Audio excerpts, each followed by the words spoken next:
brought to you in living color on NBC. Now it's time for Bill DeFabio on AM 1600 WKKX, The Watchdog.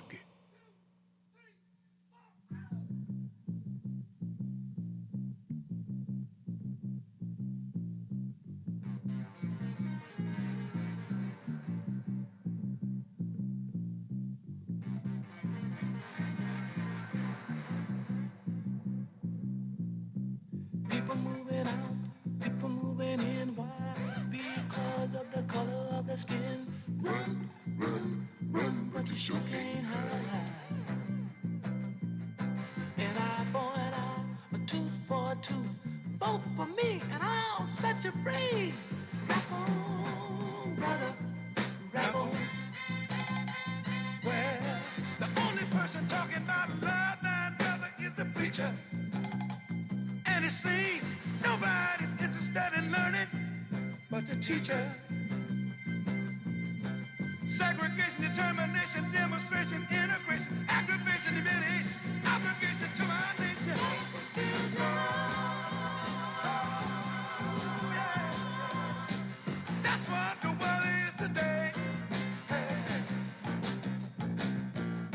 The sale of pills are at an all-time high. Did he say all-time high? Yeah, I've been in that position before.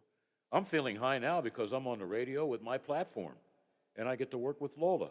Well, Lola gets to work with me. Well, we work very well together. How you doing today, Lola? I am well. I Bill. noticed you got Cold. socks on and everything. Are you chilly? Yes, my house is. You could store meat. It's just cold, and it's not. Is it going to warm up for the weekend? Do you know? Yeah, a little bit. Okay. A little bit. Yeah. All right. Because it's only going to be 60 today, which is chilly. Well, the guys working next door, they're starting to fix all of the water damage and everything, and they have all the doors open, so you might catch a little bit of breeze or whatever. I just went in the lobby. I was, whoa, it's colder here. Yeah, all right. Before I forget, because I just got this note, and I don't want to forget the kid or the school, this week's Watchdog Athlete of the Week is John Marshall's sophomore kicker, Connor Fitzpatrick. I know what you're saying. A kicker? Well, let me throw you some numbers involving Connor. 2 for 2 on field goals, including a 38-yard kick to tie/send the game into overtime on the last play of regulation. You talk about pressure on a young man's shoulders. He was also 4 for 4 on extra points in John Marshall's 34-33 win over Gloucester Trimble. Congratulations, Connor, from your friends at the Watchdog. Okay, that's pretty cool. When I first said, I said, a kicker? And it 2 for 2 on the field goals, including a 38-yarder. Okay, now, that's pretty cool. A lot of pressure on the kid, 4 for 4 extra points. Yeah, well, maybe someday I'll say, hey, I remember him when he was with the Monarchs. Oh, once again, congratulations, Connor Fitzpatrick. I had to laugh listening to our news partner. There was a segment there, something happening in Steubenville. I don't know if it was a charity event, and the Big Red Band will be there. I'm familiar with the Big Red Band. First time I went to visit with Reno, the head coach, he had told me what restaurant to go to next to the ball field. So I park in his parking spot, which he gave to me. Okay, that's a cool thing to do. Walked down the hill, saw the Dean Martin marquee statue and everything, then walked to the other side of the mall, and there's this great Italian restaurant, which I forgot the name. I just know Reno does his radio show there. And I went to the table where he does his show. I'm sitting there. I ordered some calamari, okay, and then what did I have for that first? I've been there so many times now. Rigatoni, homemade rigatonis. And I'm chewing away on the bread, ready to dive into the rigatoni, and here comes the loud noise. No one ever told me that the band always comes in there on Friday home games to play for the people. Well, it just so happens that the tuba players, there was a couple of them, they happened to stand right next where I'm eating. And, you know, it was real loud and everything. I couldn't move because of the band. But boy, what great entertainment. And I always heard, like a number of bands, I like the bands because one of my kids was in the band and I couldn't wait for halftime. They put in a lot of effort and a lot of time like the football players do. And it was great, but that's never happened to me. Eating at a restaurant, here comes a high school band. It was cool stuff. Wish I could remember the restaurant. But it's on the other side of the Dean Martin statue and everything. Well, I think this is the event you're talking about is the Eddie Olczyk Okay, yeah, speaking. that's coming up. Yeah, Eddie O. All right. We've already had a spokesperson. Joe, the famous photographer for a number of outlets, including the Wheeling Register. Okay, whatever. But that's coming up. I should have that read somewhere. That's not this weekend, is it? I thought it was in October. No? I can go look. Okay. Do you want me to go look? If you could, please. I don't want to screw Eddie up. He's such a good guy, and I know him. I'd like to go to that event, but I think I got another thing to do. Yeah. There's a professional baseball team in the playoffs not named the Pirates. They're the Washington Wild Things. Now, they were at the Schaumburg for the first two games. Schaumburg won the first game. They were winning the second game. If they'd have won that second game, I can't see Washington coming home and winning 3 in a row for a championship. Because I had to follow this on the cell phone last night. And I wasn't too happy when it's the top of the ninth, one out? Washington's behind 5-4. Well, I went to make some hot tea because I got the sniffles. I come back, click back on the cell phone, and guess what? They scored 2 runs in the top of the ninth to win the 6-5. So they split there. And if I'm Schaumburg, I'm saying, we were 3 outs away with a 2-0 lead. Now you got to come back to Washington, which is a tough place to win if you're the visiting team, and win 2 out of 3. Washington has to win 2 out of 3, too. I hope it goes 5 games, because that's more money for me working games. But tomorrow night, tickets are just $5, free parking, great entertainment, and who knows, you might be part of something special, because all of the years I've been there from day one, we've never celebrated a championship. Or I should say, they. I don't play the game. I'm just a messenger. This will be good for some of the kids that were there a couple years ago when they lost Game 5 of a championship series with the Joliet Slammers. Okay? I don't even know if they're in existence anymore. The coach used to be the manager of the Wild Things the first couple of seasons when I thought for sure we were going to win championships. I mean, we had ex-Yankees, you know, a couple of ex-Pirates from the AAA system. We were loaded, and we lost. So Washington is due. Schaumburg's already won 3 championships. Some people say, well, you know, you had an easy schedule because you didn't have a whole lot of teams to play. It's a championship. Can't take a championship away if you win it, all right? And I was told, because sometimes I get carried away with the home team, you know, because I can do that. Be very generic. You know, don't say anything about, you know, you're 3 wins away or 3 outs away. Everybody's superstitious in baseball, okay? We're going to take a break, and when I come back, I'm going to give you some news flashes concerning sports. The Pirates did lose yesterday. Speaking of the Pirates, Greg Brown will be joining us at 1 o'clock. They play the Phillies tonight, and we have some updates from the Steelers. We ought to call this the MASH unit. So many injuries. And there's a list it's the initial list for Pro Football Hall of Fame candidates, class of 2022. I'm going to give you 5 Steeler names, and I don't think any of the 5 will make it this year. And we'll hear from Ben Roethlisberger. He should keep his mouth shut, but more to come after we take a break. Bill, Lola, the odd couple, and you out there will always be your watchdog. Hi, it's Hoppy Kercheval inviting you to join me weekdays, 10 till noon for a statewide talk line. We talk about the big stories affecting us in West Virginia. We talk with top political figures, sports personalities, and sometimes just us folks talking, all offering our opinions on what's happening today. 10 till noon, right after the Watchdog Morning Show with Howard. For all of your IT needs, visit OmniPerforms.com. Omni Strategic Technologies, the only IT company that the Watchdog trusts. Now, during the Jim Robinson Ford Lincoln Toyota Pre-Owned Super Sale, select from over 80 vehicles in stock starting under $5,000. Most are local trades, many with one owner. Hurry to Jim Robinson at the Highlands, home of lifetime powertrain protection. Now, during the Jim Robinson Ford Lincoln Toyota Pre-Owned Super Sale, select from over 80 vehicles in stock starting under $5,000. Most are local trades, many with one owner. Hurry to Jim. College football is back, baby. The Watchdog brings your favorite teams right to your speakers. Let's go, Mountaineers! On WKKX 98.1 FM and AM 1600. If hanging with Sloopy is more your style, WVLY 97.7 FM and 1370 AM is home to the Ohio State Buckeyes. The Watchdog is your home for the best in college football in the Ohio Valley. Are you traveling? Working a little bit too much? Is your fur baby starting to get a little shaggy? Let Dirty Paws be your one-stop shop for all of your pet care needs. Stop in and see us at 202 18th Street or give us a call at 304-639-7754 to schedule your appointments for dog grooming, doggy daycare, and dog boarding today.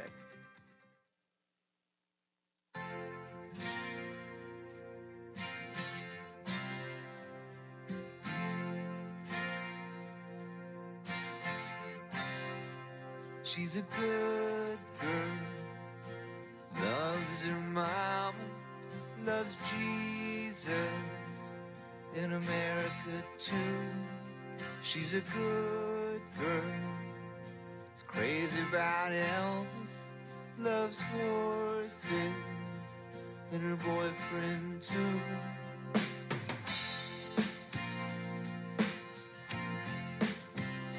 And it's a long day, living in Reseda. There's a freeway running through the yard, and I'm a bad boy, 'cause I don't even miss her. I'm a bad boy for breaking her heart. And I'm free, free falling. Yeah, I'm free, free falling. Now the vampires walking through the valley move west down Ventura. Be careful, Lola, when you go out to the office. I went to find this, doing my homework. I had a big 16-ounce cup of coffee, and my elbow met the cup all over the floor. But Eddie Olczyk was here yesterday, not here at Steubenville High School. So that's what the big band was all about. I've heard Eddie speak before. He's unbelievable. Cancer survivor, went through a lot of hell. It was colon cancer. And he had a tumor. He's officially cancer-free. But if you have a chance to get his book, Eddie Olczyk, Beating the Odds in Hockey and Life, I suggest you read it. It's one of the better books out. I'm supposed to get one, I'm not sure. I'll read it. A friend of mine who's really he's got like 150 military books. And he listens to us. He's from Weirton. And he's supposed to drop off a book, Pork Chop Hill. He says, you'll probably end up crying because it was like a meat factory. Our guys going down and down and down, trying to capture this hill. So I remember the movie. You remember the movie, Lola? Pork Chop? Yes, I do. And With the Gregory whole Peck? point of it was they didn't need the hill. No. All those people died. Didn't need the and hill. They didn't need it. I think it was Gregory Peck who was the star in it. I'm not sure. Why am I thinking Clint Eastwood? No, I don't think so. What was it? He was in something similar to Yeah. And what's his name? I watched him last night. He was in Lethal Weapon 4, 5, 3. What was his name? that. Mel Gibson. Yeah, Mel Gibson was in one where it was a true story. Oh, He was the captain or whatever, and he lost a lot of soldiers. Kind of senseless, you know. no, I was thinking of something else with Mel Gibson. I don't know who was in that. Yeah, I did something stupid last night. I was working on my shows for tomorrow, and I said, I feel like watching television. So I watched Lethal Weapon 1, Lethal Weapon 2, fell asleep halfway through Lethal Weapon 3. Is that Mel Gibson? Yeah, Okay. yeah, That's what I was thinking. Danny Glover. yeah. They were funny together. I met Danny Glover, and who's the guy that's got the little Napoleon syndrome thing? Tony Danza. I'm part of the crowd for the remake of Angels in the Outfield. I'm somewhere in the center field with the fans. I've checked it out, put it on, fast forward. I can't find my big head.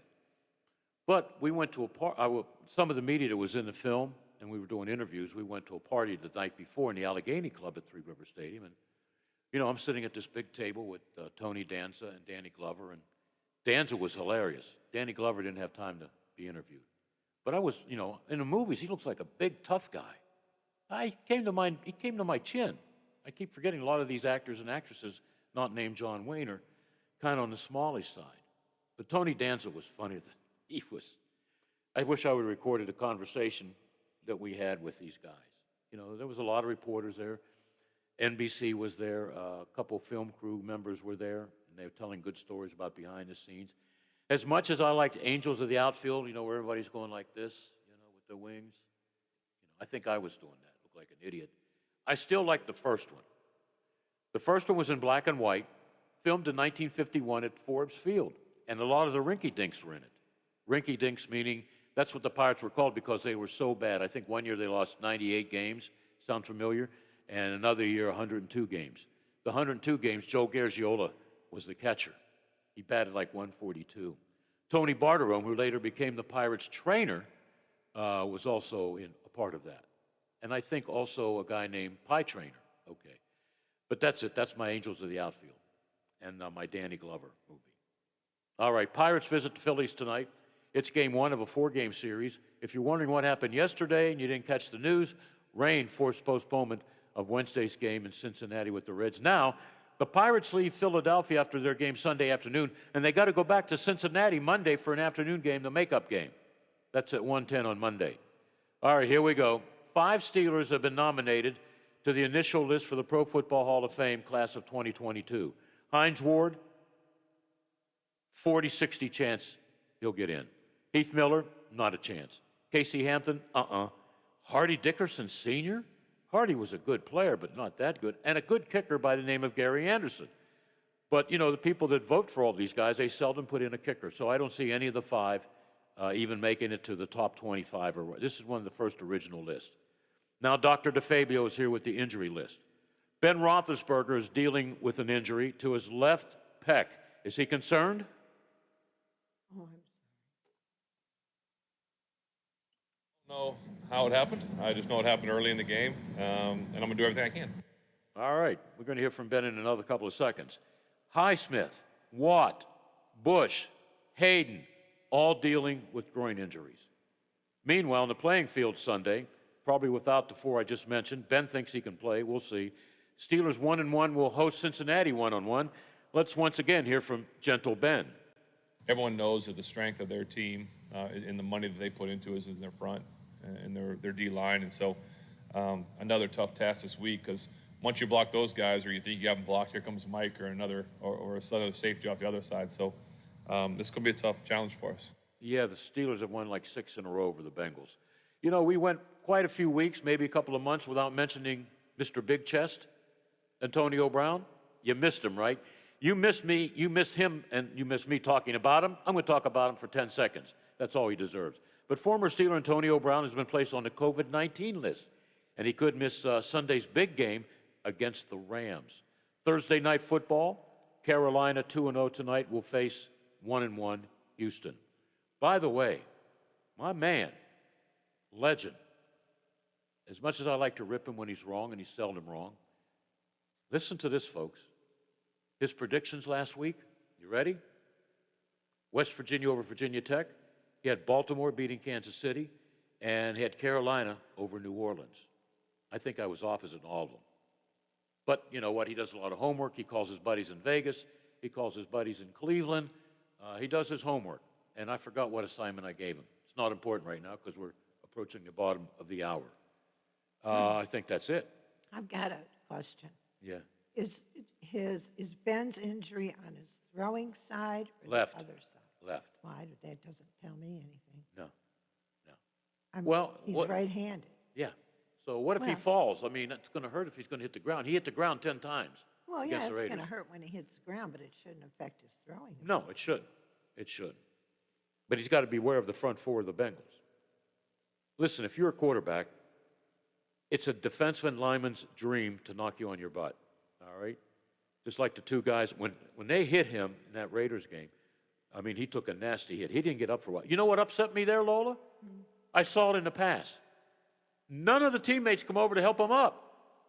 He's there laying on the ground by himself. You watch any game. Watch a game tonight. If a quarterback's going to get hit, an offensive lineman or center or whatever are going to help him up. It's just like everybody went back to the huddle. Oh, there's Ben over there. Help the Pouncey. Pouncey, Villanueva, DeCastro, always would help Ben get up. I have no idea. Maybe it means nothing, but I noticed that a lot of my There colleagues could be noticed it. some trouble inside that locker room. I think you're exactly right. I think so. Especially when he said, he wants to do the shotgun, and they've taken that away. People are still talking about the 4th and 1. I think if you would have asked him, it would have been like John Harbaugh, who showboated a little bit when he went on the field and said, Lamar, what do you want to do? Go for it. I think Ben would go for it. But we've seen this before. We saw it last year in Cleveland, against Cleveland. That playoff game. 4th and 3/4 of a yard to go. He didn't go for it. They were 9 points behind with almost 9 minutes left, and he punts. 4th and about a half yard to go. Ben is 6'6", 2-something.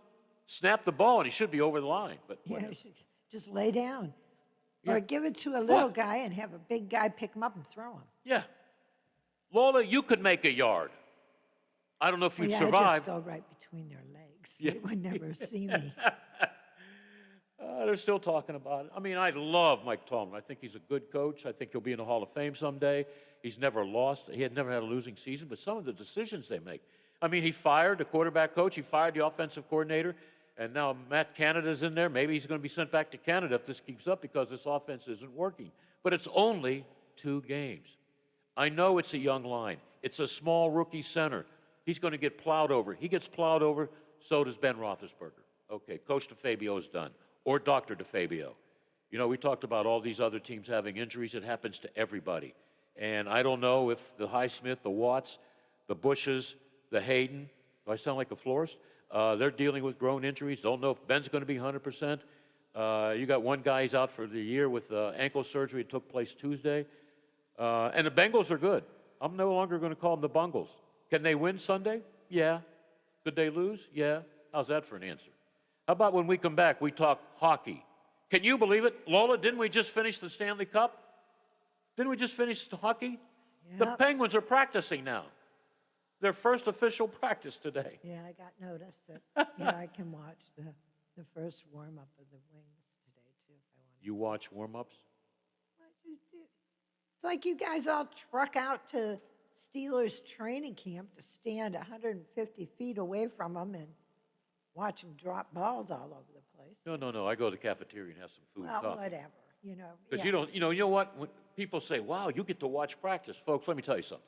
There ain't nothing to They don't show you anything. If they got any game plan, they're not going to show us. There's no trust there, whatever. But, maybe Jim Wexel will see something, But, it's, yeah. But, I used to go to Penguin skates, to do interviews for their next game and all that. It's okay. Spent too much, but I was young back then. When I was young, as the Animals would say, coming up later in the show, coming up, Bob Grove. I think he invented the game of hockey. He certainly knows a lot about the history of hockey, and I got some serious questions for him because I found out last night, Evgeny Malkin, it might be 2 months that he's out following knee surgery. Wow. No Sid, no big-time Russian. Maybe the Penguins might be in trouble because they weren't very active during the offseason. We'll be right back. And it's Bill, Lola, and you, the Variety Show. The Metro News Update is brought to you by Thomas Auto Centers, Mall Road, St. Clairsville. Get the best deal at Thomas Auto Centers. West Virginia Metro News, I'm Carrie Hudasek. Bridge Day is still a go for next month, but base jumpers say they won't be there. Fayette County Chamber of Commerce Executive Assistant Tim Naylor says they've heard from the coordinator who is concerned about COVID safety with crowds showing up on the New River Gorge Bridge. He has decided not to come out of fear of damaging the community, putting more stress on the hospital's healthcare system. The motion to cancel the event will be considered again at next Wednesday's meeting. A reporting error made by the CDC is causing West Virginia to adjust its vaccination numbers. The CDC has double counted the amount of people who got their shot from pharmacies. State Interagency Task Force Director Jim Hoyer says the numbers have changed, but the facts have not. He says being vaccinated saves lives. Because we know that roughly 98% of the total number of people that have died in West Virginia were unvaccinated, and if you look at the total number of people vaccinated who have died, it's 0.01%. State officials say their goal is to vaccinate at least 80% of eligible West Virginians. Tucker County Schools is extending its mask mandate due to a rise in COVID cases. School officials say the mandate will be reviewed at the next school board meeting. A $5,000 grand prize winner of this year's Smart 529 When I Grow Up essay contest will be announced during a virtual event later today. You're listening to Metro News, the voice of West Virginia. Payment plan options are available for West Virginia American Water Company customers. Spokesperson Morgan Hanna says it's been a trying year for some who have lost their jobs due to COVID and have trouble paying monthly bills. We want to make sure that our customers know that regardless of their financial status or issues that they may be facing in their personal lives, we do have an option for them to assist in taking care of their monthly bill. A virtual live information session took place this morning. From the Metro News Anchor Desk, I'm Carrie Hudasek. The possibility of lung cancer can be pretty scary, especially if you're one of approximately 8 million current or former smokers at high risk. That's why SaveByTheScan.org wants you to know that now there's a breakthrough low-dose CT scan that can detect lung cancer early, and it only takes 60 seconds. You stop smoking, now start screening. For an easy quiz to see if you're eligible, visit SaveByTheScan.org. It could save your life. SaveByTheScan.org is brought to you by the American Lung Association's Lung Force Initiative and the Ad Council. Are you or your loved ones facing a serious legal battle? The law office of Paul Harris wants you to know you aren't alone. Do you need someone that's not afraid to go to trial and fight for your rights? Attorney Paul Harris and his team are willing to go where most firms are not. The courtroom. With a successful track record in civil litigation, criminal defense, including tax issues and healthcare fraud, Harris Law Office will fight for their clients by offering the most aggressive representation in and out of court. Call Paul Harris at Harris Law Office for a free consultation. 304-232-5300. Hey man, what can I get you? Yeah, can I have 2 Coors Lights? You got it. Hey Mike! I need 2 Coors Lights! With a taste as cold as the Rockies, only Coors Light gives you refreshment every time. Here you go. Thanks, Mike. Doing a great job. All right, 2 ice-cold Coors Lights. That's the coldest beer I've ever had. Hey, they don't call it the world's most refreshing beer for nothing. Okay, be honest with me. Do you really have the Rocky Mountains in your beer cooler? You don't believe it? Check it out. Man, that's pretty amazing. I know, right? I can't believe it myself sometimes. I mean, this cooler is only 3 feet wide. Coors Light, the world's most refreshing beer. Coors Brewing Company, Golden, Colorado. With great beer comes great responsibility.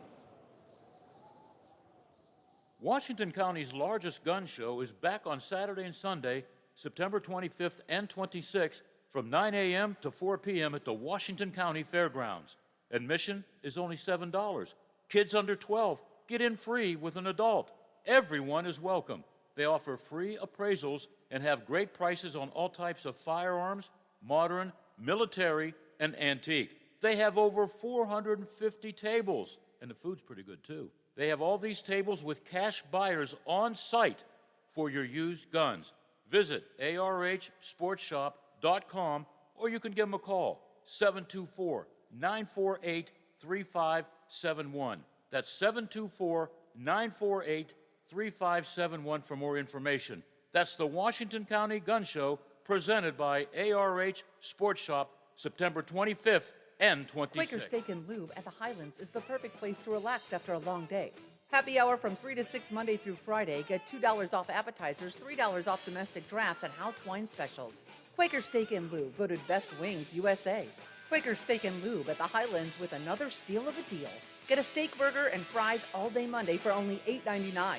It's also Military Mondays. The Lube will take 25% off for all veterans, active duty military, and first responders. Quaker Steak and Lube, voted Best Wings USA. Toyotas are known for reliability, value, and our large selection of all-wheel drive vehicles for those unexpected weather conditions. Like a gas model RAV4, right now with $500 cash back. Or a 22 Corolla with $500 cash back. Or go with a stylish Camry with up to $1,250 total cash allowance. Visit buyatoyota.com and find a dealer near you. You can take cash back or apply toward down payment. Offers may vary for hybrid models. See your dealer for details. Offers end October 4th. Toyota. Let's go places. This is Hoppy Kercheval. Join me weekdays at 10 o'clock right after the Watchdog Morning Show with Howard Monroe for Talk Line. I have guests, conversations, texts, phone calls on all the big stories affecting us in West Virginia. So tune in weekdays right here on FM 98.1 and FM 97.7, The Watchdog.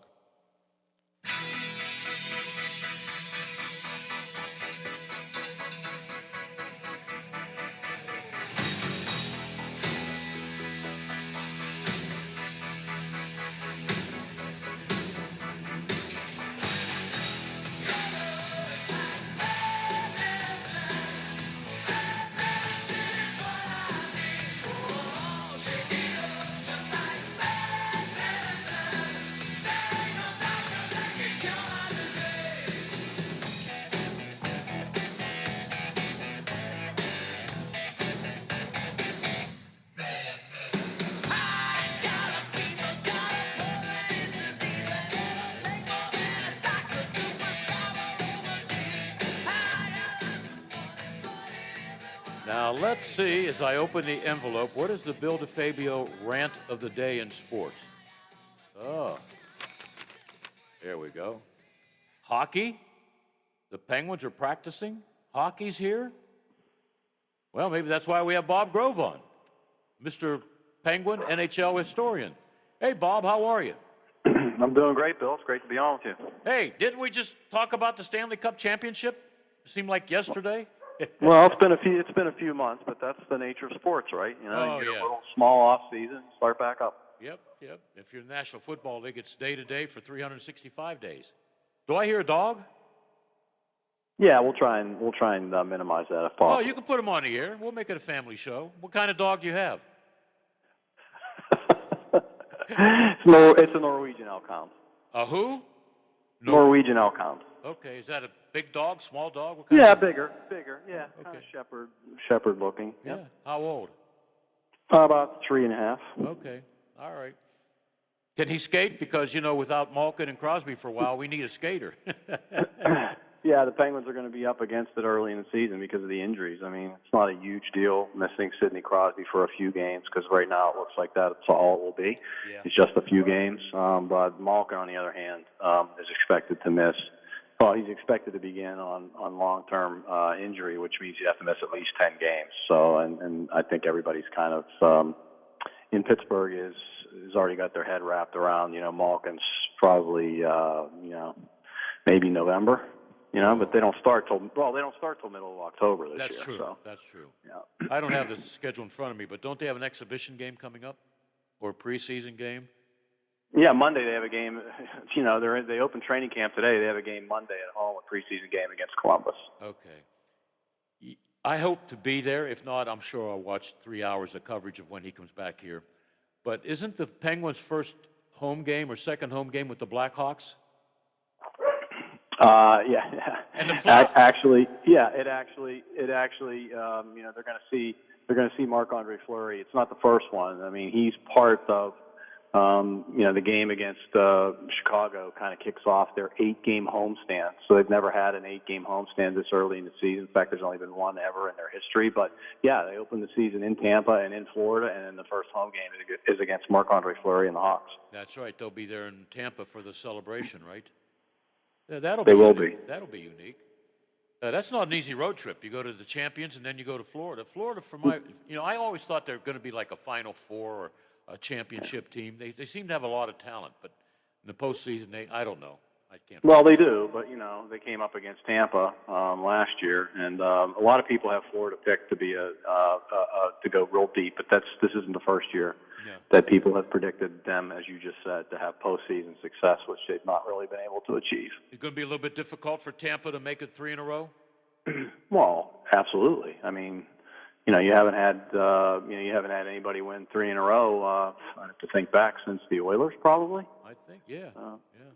The Oilers didn't even do that. They went 2, lost 1, won 2 more. Yep. They won 5 in 7 years, if memory serves. You'd have to go back to the Islanders in the early '80s to find a team that's won 3 in a row. So yeah, is it going to be hard for Tampa? Absolutely. Are they going to be an easy out? No. They've lost some players, but they're going to continue to be one of the best teams in the league. A lot of the national media, I pay attention to what they say, picking the Islanders to win the conference. You like that? Well, they've made it to the third round now 2 years in a row, and this past year, if you remember, came very close to reaching the Cup Finals. They've actually been pretty close the last 2 years, but last year you really felt like they might have it. So it's not surprising. I mean, they haven't really done anything in the off season, to be honest with you. You get Anders Lee back, and people will remember that he was hurt and was out for the playoffs. And they still and they still did well, and he's their captain and one of their best players. Yeah. So, But they they've got the added old guy. They got the old guy there. Yeah, well, like me, an old guy, Chara. They added Chara, but he's not a difference maker for me anymore. He hasn't been for a couple of years. He's, I have a lot of respect for him, but he's not a player for me that makes a big difference. No. They will be relying on him for some leadership when they get to playoff time, and this will be different for the Islanders because the way I'm thinking about it, there are more expectations for this Islanders team than there has been on an Islanders team for a long time. They're going to their new arena this year. They've been to, as I said, they came very close to getting to the Cup Finals 2 years in a row. So it's no longer what a great, solid team that people don't talk about and they don't get enough respect. It's gone from that to now people are saying they should win the division, and we should expect them to be ready, perhaps to make a run at the Cup even deeper than they've made. So there's a lot of expectations around the New York Islanders this year. Let's see how they deal with it. I like that other New York team too, the Rangers. I think they have a shot at playing good hockey. Yeah, I mean, the Rangers were a really good team. They were a good team last year.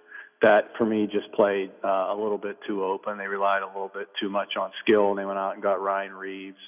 So he's obviously, that's a different kind of player. They went out and got Barclay Goodrow, Sammy Blaze, who's been playing in St. Louis, and those guys are harder to play against. So the Rangers are trying to change a little bit of the look of the way they play. Let's see if they can get it right because they've got a lot of the pieces in place. The Penguins have gone to the playoffs 15 years in a row. Can they make it 16 this year? They can, but it's not going to be easy. I mean, I think of all these years where we've said, the Penguins are no longer like a top-tier Cup contending team. We all know that. Yep. This is a really good division.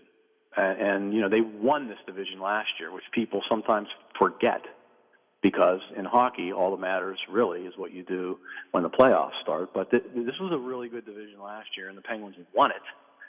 And, it's certainly possible they could miss the playoffs this year. Their team is not really it's not any better right now today as they open training camp as the team they had last year that won the division. It's not. I mean, if you look at what's happened in the they lose Cody Ceci, who was a guy I thought they really should try and keep. McCann. Then you talk about the expansion draft. So you lose McCann trying to whittle down your protections. You lose Tanev in the expansion draft itself. They went out and they got Brock McGinn, who's a good penalty killer, and he's a good two-way player. And Dan Heinen, who I don't know, his career arc has not really gone exactly the way you expected after he had some of his best years in Boston. So they've replaced those two, but they're not like-for-like replacements for me. And they don't have a replacement who gives them what Cody Ceci gives them. And they've got all the questions about Tristan Jarry. So the Penguins really aren't a better team today than they were last year. But, Bill, the thing to remember is it's really not about the team you put together in September. It's about the team you put together after the trade deadline. So let's see. We all know the Penguins, like most teams, don't have a lot of cap space. Let's see what the team looks like when you get to the trade deadline. But, yeah, if the Penguins don't get off to a good start, it could really hurt them because like I said, they have a long homestand. But if you look at the teams they're playing, I mean, two of their first 6 games are against Tampa. We just talked about Florida. They've got the Leafs. The Leafs are a team that's, they've underachieved big time in the postseason. And then they've got the Flyers. They've got the Hawks twice. The Hawks are going to be better. First 10, 11, 12 games, they've got Florida twice. So they do not have an easy schedule. Are the Flyers a better team this year on paper than a year ago? Yeah, they're a different team. Let's put it that way. I mean, they just made a ton of changes in the off season, which they needed to. They were one of the worst defensive teams in the league last season. Their goaltending didn't pan out, but they've also got they went out and got Cam Atkinson from Columbus, who I really like a lot. I think he's a good player. Derek Brassard, former Penguin, is there. They've got Nate Thompson there now. They went out and got Ryan Ellis, a big-time defenseman, from Nashville. They bring in Keith Yandel, a veteran with a lot of experience, is very well liked. I don't know if his game's all around where it used to be, but it's going to be much like Pittsburgh. The Penguins are going to depend on what does Tristan Jarry give them is going to be the big question for Pittsburgh, and the big question for Philly, even though they've made a lot of changes, is what does Carter Hart, how does he rebound from a bad season? Yeah, that's true, too. I was thinking about that goaltender for the Blues. Was it Pennington? Yeah, Bennington. I thought he was going to be great every year. It's like after the Stanley Cup, you hardly hear his name. Well, they haven't been quite the team that they were that season that where he was great, but it's early in his career. I still think he's a really, really good goaltender, and he's going to be around for a long time, and he's going to be pretty good. You feel the same way about Hart? I do. I think last year is just a learning experience for him. He's a young kid who's never had to go through that, and so we'll learn a lot about him this year. Like, how is his confidence still intact? How does he learn from what happened last year? How do the Flyers help him? But yeah, I think this kid's got a lot of talent, so I expect him to bounce back. My issue with the Flyers a little bit is Martin Jones is the guy they brought in to be his backup. I think is awful, and if Hart struggles, I don't know. Martin Jones is not the guy I want to come in and bail me out, quite frankly, but we'll see. Okay. You know what team scares me? Don't laugh. Carolina. Well, no.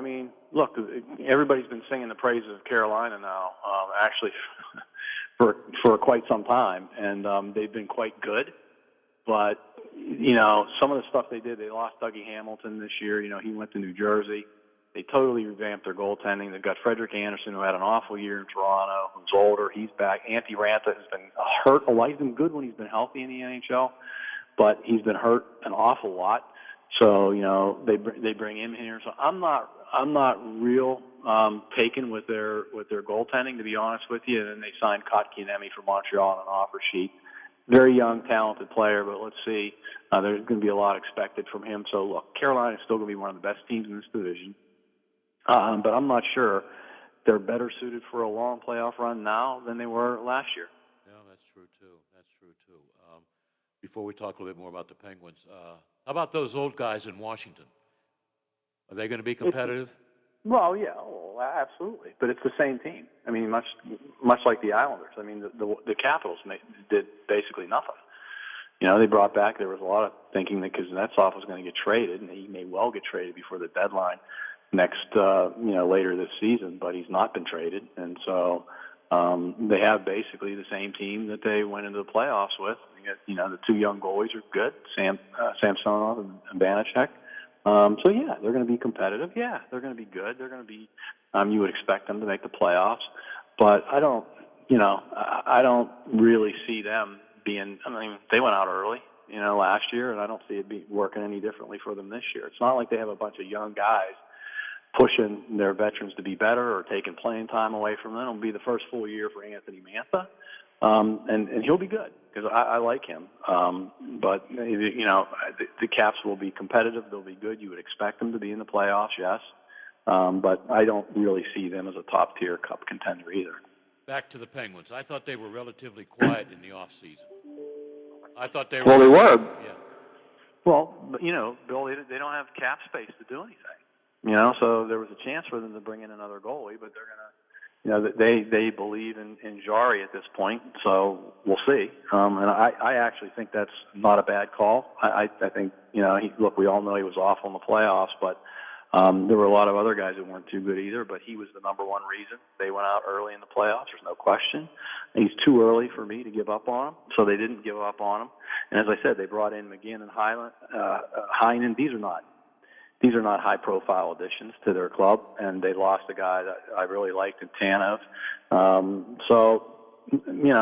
they're, for the Penguins' historic perspective on what they do in the offseason, it was pretty quiet. It's going to be strange because I like to turn the sound down and listen to Mike Lang. It's going to be real strange not listening to Mike Lang after I've done that for, seemed like, 150 years. Yeah. No, it's... when he started, I was a teenager listening to him. in Pittsburgh, and he's an icon in Pittsburgh. We all miss him. We've missed him the last few years when he's had to do this on a kind of a part-time basis. And so the news that he was, officially retiring permanently was not a surprise. But no, it's never going to be the same without him because he was one of the best ever. He's in the Hockey Hall of Fame in the media wing, as he should be. A guy that has just such a great pulse of every single game he calls and makes it entertaining and fun, and is able to bring a lot of history and side stories into the mix as he goes along the way. And the way he and Phil Bork are working together, yeah, we're going to miss it a lot. Yeah, I'm going to miss Bob Grove. I thought you were great pregame, intermission, postgame. So no Mike Lang, no Bob Grove. Yeah, no, the world goes on; it keeps turning, and you just move on, right? So yeah. I appreciate that sentiment, but we're all looking forward to another season for sure. Yeah. You know how many years I didn't realize it was August of 1993 when I got to bring the cup to Washington. That seems like so long ago, And I sat on those courthouse steps the other day. I went to visit the sheriff. He's supposed to take me out to lunch and pay for it. So I'm waiting for him. I'm sitting on those steps, and I went to the top of the steps, where I presented a cup to everybody, and you were there.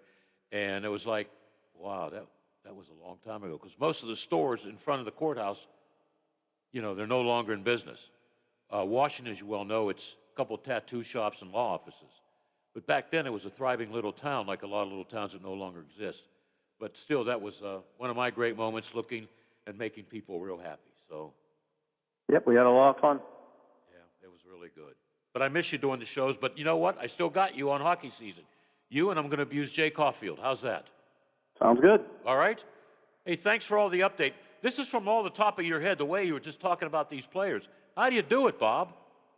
Well, I'm a fan, like anybody else is a fan of the sport. You're a fan of the teams, and so you track it, and you like talking about it. So it's nothing more than that. It's really good. It's really good. I think it was a great choice that Mike Sullivan's going to be the coach of the USA team during the Olympics. Yeah, I really have a great feeling that they can win it all, and he's the logical candidate given what he's accomplished at the National Hockey League level. So I'm really looking forward to that. I know it's tough to take that break in the middle of the season, and the league's not loud about it, and the players love it. But once you get playing, it's a lot of fun to watch. And how about these guys as teammates, Connor McDavid and Sid? Yeah. How about that? Yeah, there'll be some goals scored there. Oh yeah, you won't have a shutout there, I don't think. But when is December, January? When is it? Well, the Olympics are February. February. Well, I was only 2 months off, 3 months off, whatever. But I think that's a great choice. I think he's a great coach. I love him because, like yours truly, he's from Boston University. Only greatness comes out of there, right? If you say so. Oh, Bob. I'm a Penn State grad, so I gotta say it's really Penn State. Yeah, okay. I got to be careful here. They don't like it when I mention Pitt. They don't like it when I mention Ohio State here, and we carry their games, West Virginia. I like them all, you know what I mean? I can jump on the bandwagon anytime I want. I didn't know you were a Penn State guy. You on the main campus? Yes, I was for a couple of years. I went to a branch for a couple of years and then went to University Park. Okay, when did you graduate? 81. Okay. Is that the year they won no, it was 82 they won a national championship, right? 82 and 86. 82 or 83, one of those years. Yeah. I don't follow the football team usually, but it was one of those years right after I left, so I missed out on a little bit of it there. Okay, you weren't an athlete there, so what do you do on weekends at State College? Go to McDonald's? Study, Bill. You know the answer to that. I never studied, Bob. Everything was in studio or whatever.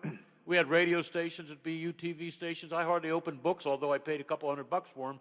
But no, in Boston there was a lot to do. I just wonder what you do in State College if you're not an athlete performing every day or whatever. You go to a local bar. Do you milk cows? I mean, what do you do? Well, study. No, you don't milk. You don't milk any cows. You study, Bill. Okay. That's what we do. All right. And you have a degree in journalism? I do. Okay. You're very good at what you do. Well, thank you, Bill. I appreciate that. NPR. Thanks. Give the dog a pat on the head for not barking, okay? I will do that. Okay. What kind of dog is it again? Norwegian Elkhound. Okay. All right. Okay. I got to look that up. Okay. Thank you, Grover. And thanks, Bill. We'll talk soon. Okay. All right. Lola, what kind of dog is that? They're big. Are they? Yeah, they're pretty. Are they? Mm-hmm. Norwegian what? Elk hound.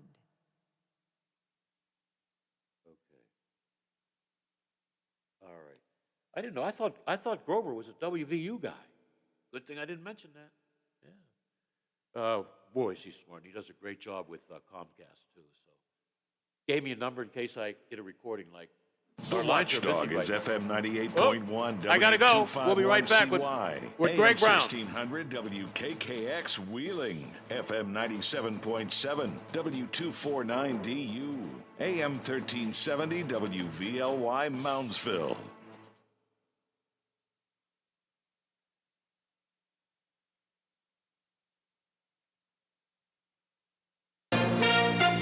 From ABC News, I'm Brian Clark.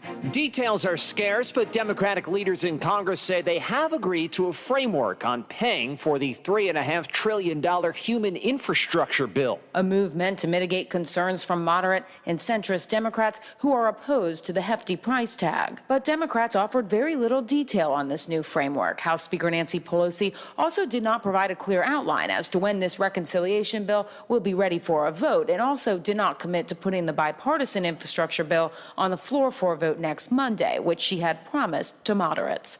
That's ABC's Catherine Falders in Washington. White House Press Secretary Jen Psaki, following a day of meetings with Democrats, said the president's going to work closely with leadership to determine what the next best steps are. The White House also announced border agents in the Del Rio, Texas area will no longer be on horseback after images of mounted agents pursuing Haitian migrants sparked outrage. ABC's Karen Travers says Daniel Foote, the State Department special envoy to Haiti, resigned today. After thousands of Haitians and other migrants took shelter in an encampment under a bridge in the South Texas town of Del Rio, the Biden administration has been removing many back to Haiti and Mexico.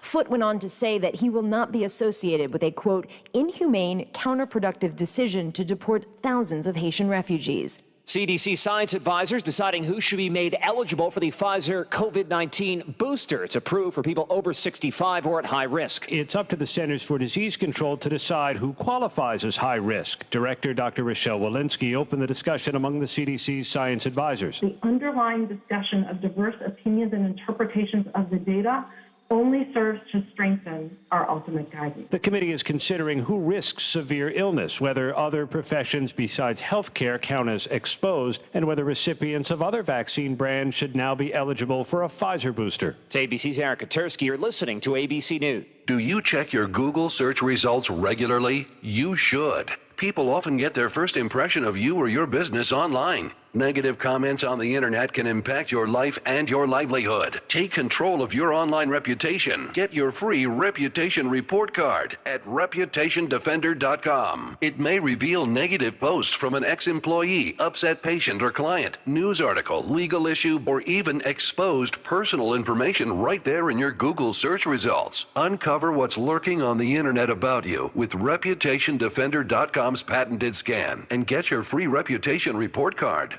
Or for immediate assistance with your reputation, call 800-401-6681. Our cutting-edge technology helps make your Google search results look their best. Call 800-401-6681. That's 800-401-6681. 800-401-6681. Or take the free scan at reputationdefender.com.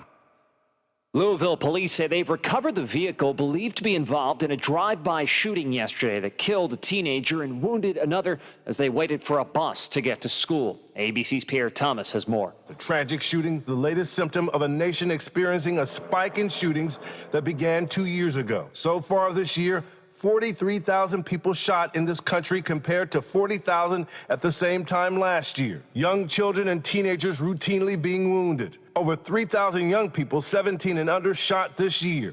Among them, nearly 600 children 11 and younger.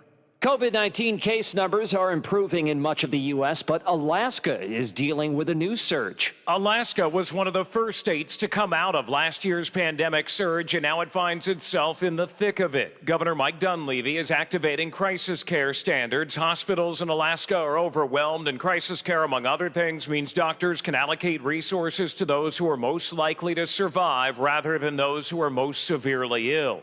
Governor Dunleavy says while life is pretty much returned to normal in Alaska, Cases are skyrocketing. As society goes about its business, there's definitely an emergency occurring in the hospitals. Alex Stone, EBC News. New fears of flash floods today for millions of people just impacted by Ida. At least 7 northeastern states are on alert.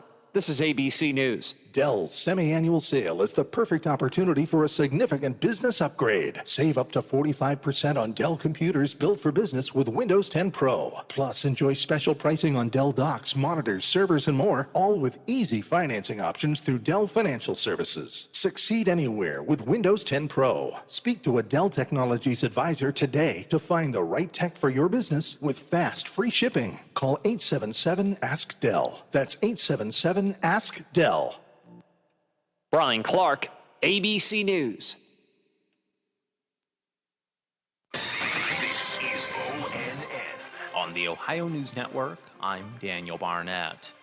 A new proposal by Republican lawmakers in Ohio looks to prohibit mask, vaccine, and testing mandates pretty much everywhere in the state except for hospitals or healthcare facilities.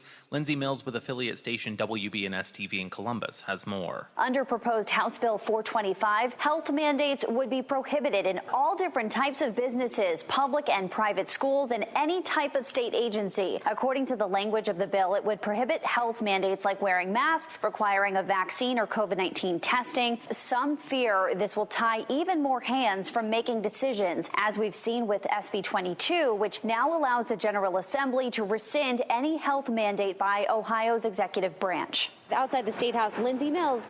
And should all school-age children wear masks in class? Yolanda Harris says there's a new study regarding the subject. There's been a lot of discussion in school board meetings about masks. There's a new Ohio study that shows their effectiveness. Researchers from the University of Cincinnati looked at COVID-19 cases in 7 Cincinnati area schools.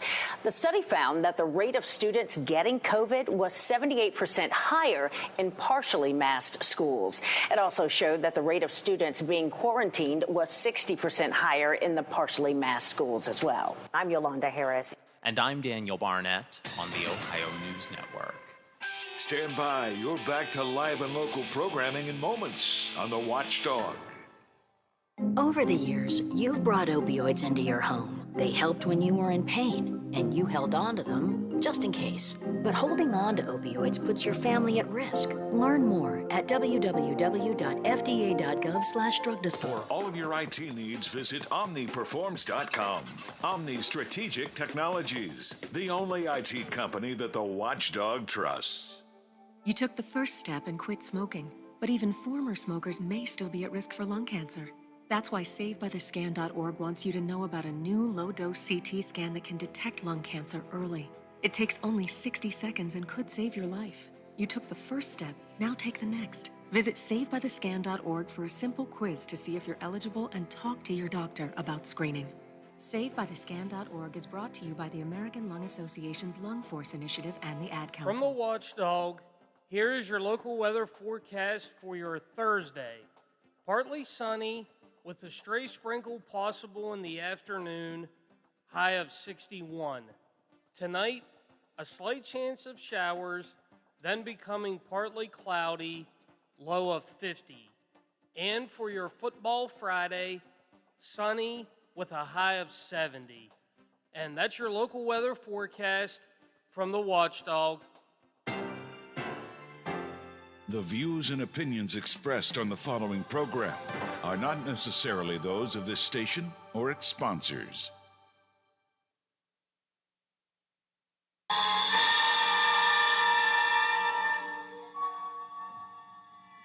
There is nothing wrong with your television set.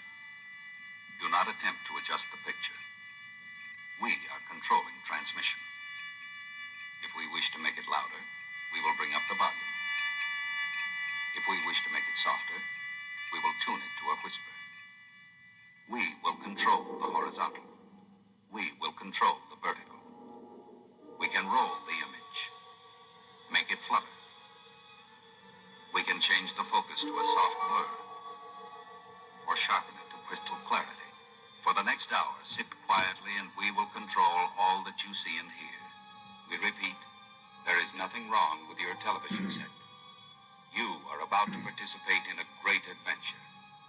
You are about to experience the awe and mystery which reaches from the inner mind to the outer limits. Now it's time for Bill DeFabio on AM 1600 WKKX, the Watchdog.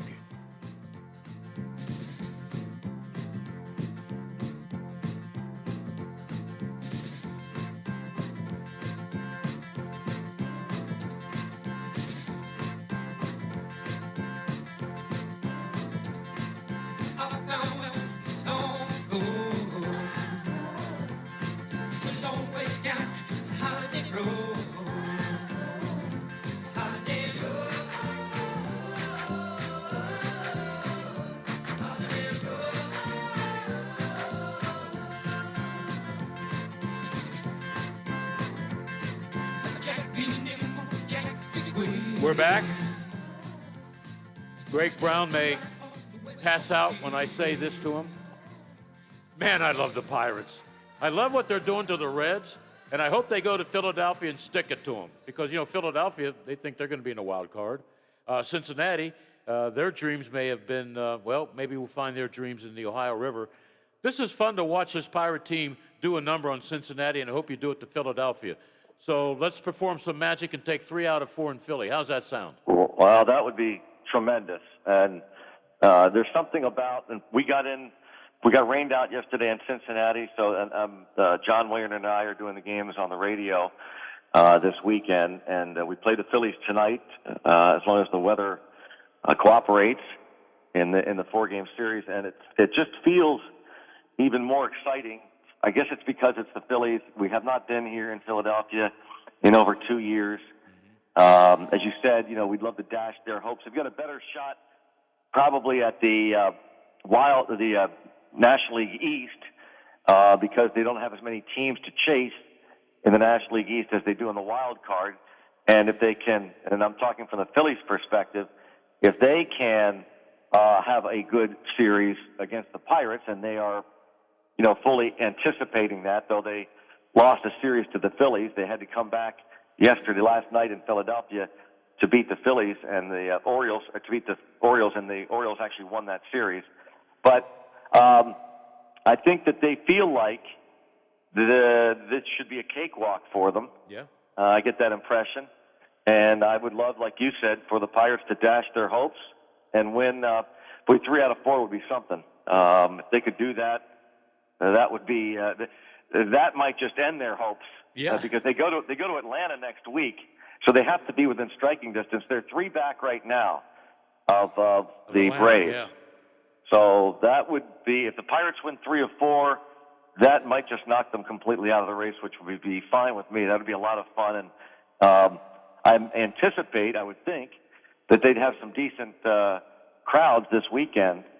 With the hopes that the Phillies have a chance to, again, get within striking distance of the Braves before they head there next week. Yeah, that should be great. Stick it to Philly. But I like it when you stick it to the Reds because I still have bad memories of the 70s and that big red machine, Oh, yeah, I know. And the attitude, I don't know what the attitude's going to be like in the press box here, but in just talking to the people that kind of follow the Reds, the media and so on, even to a degree, just getting a sense of the players, the atmosphere is not real good right now. They kind of feel like they're a beaten team. They had lost going into that series with the Pirates, and that's why it's kind of a bummer that the game got rained out yesterday, because the Pirates have and still have a chance to win 5 consecutive series, while the Reds going into that series starting Monday night had lost 8 straight series, which is unheard of for a team that's trying to get into the postseason. So they've lost 8 straight series. The Pirates have won 4 consecutive series, and they'll make up that game in Cincinnati on Monday. Yeah. When I tuned in the other night, I think it was the Pirates was late in the game, had the bases loaded, no outs, and your pitcher did a great job. Oh, that was Nick Mears, the rookie. Yeah, I like him. Yeah, that was one of the better Houdini acts that we've seen in a long, long time, because he kind of got himself into it, then he got himself out of it. So that was really cool. And earlier this road trip, they had a similar situation with Chris Stratton in Miami. I remember that, yes. He had to get out of that situation. He struck out 3 straight batters to get out of that situation. Yeah. So, as you said, they have not won nearly enough. It's a bad year. They've lost 94 games. It would take a miracle, and maybe it'll happen, to avoid 100 losses. But what do you have to win? 6 of your last 11? Yes. Yeah. Okay. All right. So we'll see. I Yeah. mean, it's not going to be easy. They take on the Phillies for 4, and then they go to make up that game on Monday. Their final homestand, the final 6 games of the season, starts Tuesday against the Cubs. Tuesday night, 3 games, and then they finish up with the Reds. The Reds. How about that? In Pittsburgh. And by the time they come to Pittsburgh, I would think they'd be out of it, but who knows? Maybe they'll somehow find a way to crawl back in it. Yeah, well, if they're back in it, I'm sure you'd like to stick it to them again. I love it. Sure, of course. Yeah. I never thought I'd be talking about the Pirates are, 34 games out of first, whatever, 94 losses. You know, if they only, have you kept track, like 1-run losses? Yeah, they're, I think, top 5 in terms of 1-run losses in baseball. So they've lost it. And I think I read a stat the other day on the air that they had gone, I want to say 20 straight games where their games were within 4 runs or less. Either they were winning by 4 or less. Let's see. 21 consecutive games decided by 4 runs or fewer. It's the longest streak in a single Pirate season since 1980, when they had a 27-game streak where they played games decided by 4 runs or fewer. So that's pretty impressive. That 1980 team, you remember, after the World Series, 79 club, the 1980 team, they were in it for a while, the Pirates. Yes, they were. At the end of that season. And that was the year the Phillies finally won after, That's right. 1,000 years not winning a World Series? Yeah. Yep. Okay, yeah. Yeah, you were very competitive. Yeah, but still. Hey, before I forget, let me, on this date, it has to do with your Pirates, or else I wouldn't have mentioned it. On this date in 1956, because of the enforcement of a curfew, the Sunday contest between the Brooklyn Dodgers and your Pittsburgh Pirates suspended with 2 outs in the top of the 9th inning, sending 44,932 fans, the largest crowd in Forbes Field history, home. Wow. Home. Wow. Yeah, you can use that tonight. You can take credit for it. What year was this? 1956, September 23rd. Now, why in the world would they have had such a big crowd in 1956? Weren't they a bad team then? Yeah, maybe it was Dale Long night. I don't know. Huh. Wasn't that the year that he hit so Isn't many that home runs? curious? Yeah, the game is completed the next day with Brooklyn maintaining an 8-3 advantage over the Pirates. 44,932 fans suspended. The game was suspended with 2 outs in the top of the 9th. I don't understand why. That is really interesting. The Pirates, I'm looking that up now, 66-88 that year. They finished, which would put them in like 5th place in the National League, because they didn't have divisions back then. And I wonder if they must have had some kind of prize day or something. So it was September 23rd? 1956. It was a curfew, and it had to be enforced, so they had to, boom. Yeah, they played the next day, too. Yeah. The game completed the at next day home. with Brooklyn maintaining, yeah. So they had to play another game with another out or whatever, right? Yeah. There has to be. That's an interesting nugget there you got for us, but I really want to find out why in the world they had the biggest crowd in Forbes Field history that day. Yeah, well, that's your assignment for tonight. Huh. Do you know who's the home plate umpire that day? I have no idea. Tom Gorman. Oh, my goodness. Whose son is an umpire, Brian Gorman. Yeah. Augie Donatelli would have been an ump back then, right? And as a matter of fact, he umpired third base that day. We got all these great nuggets that nobody cares about, but it's interesting. It's interesting. It's interesting to us, and nobody else cares. Huh? Yeah, okay. Was there any, who was the guy that likes to be in spotlight? Was Joe West back then? No, oh my goodness, no. Mr. Showboat. I never liked him. Joe West started in like 79 maybe. Yeah, He's still going. Yeah, he is. I mean, he'll tell you he's good. Just ask him. Did you see he was on the crew yesterday where that ejected that pitcher for Toronto? I was just going to ask you about that. How strange is that whole scenario? And I cannot figure out for the life of me why there's such angst and anger toward Kevin Kiermaier, who picked up. Like, what would you do? I'd say, hey, it's mine. Yeah, I don't understand it. It's your fault. You lost the card. Yeah, if it's going to help my team win down the road because they're going to play again. Yeah, I don't understand that. Yeah. I don't. Am I missing something here? Like, why wouldn't you want to take that card? Yeah. And then he gets hit, the next day by Ryan Baraki, whoever that is. Hit him in the back of the first pitch in the 8th inning.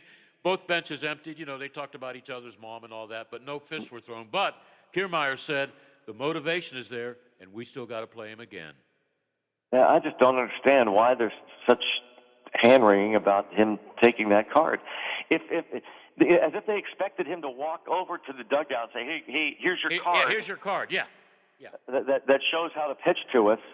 I don't understand that. It just is so bizarre to me. Well, you know, it's a big story, so whatever. Yeah, I know. I want to ask somebody at the Pirates, like, what would you do? Yeah. What do you think Milwaukee would do? No, come on. He wouldn't even. He'd laugh at the fact that they had cards to begin with, of course. But it's strange. You see guys watching the Red Sox the other day in their yellow jerseys, which looks weird.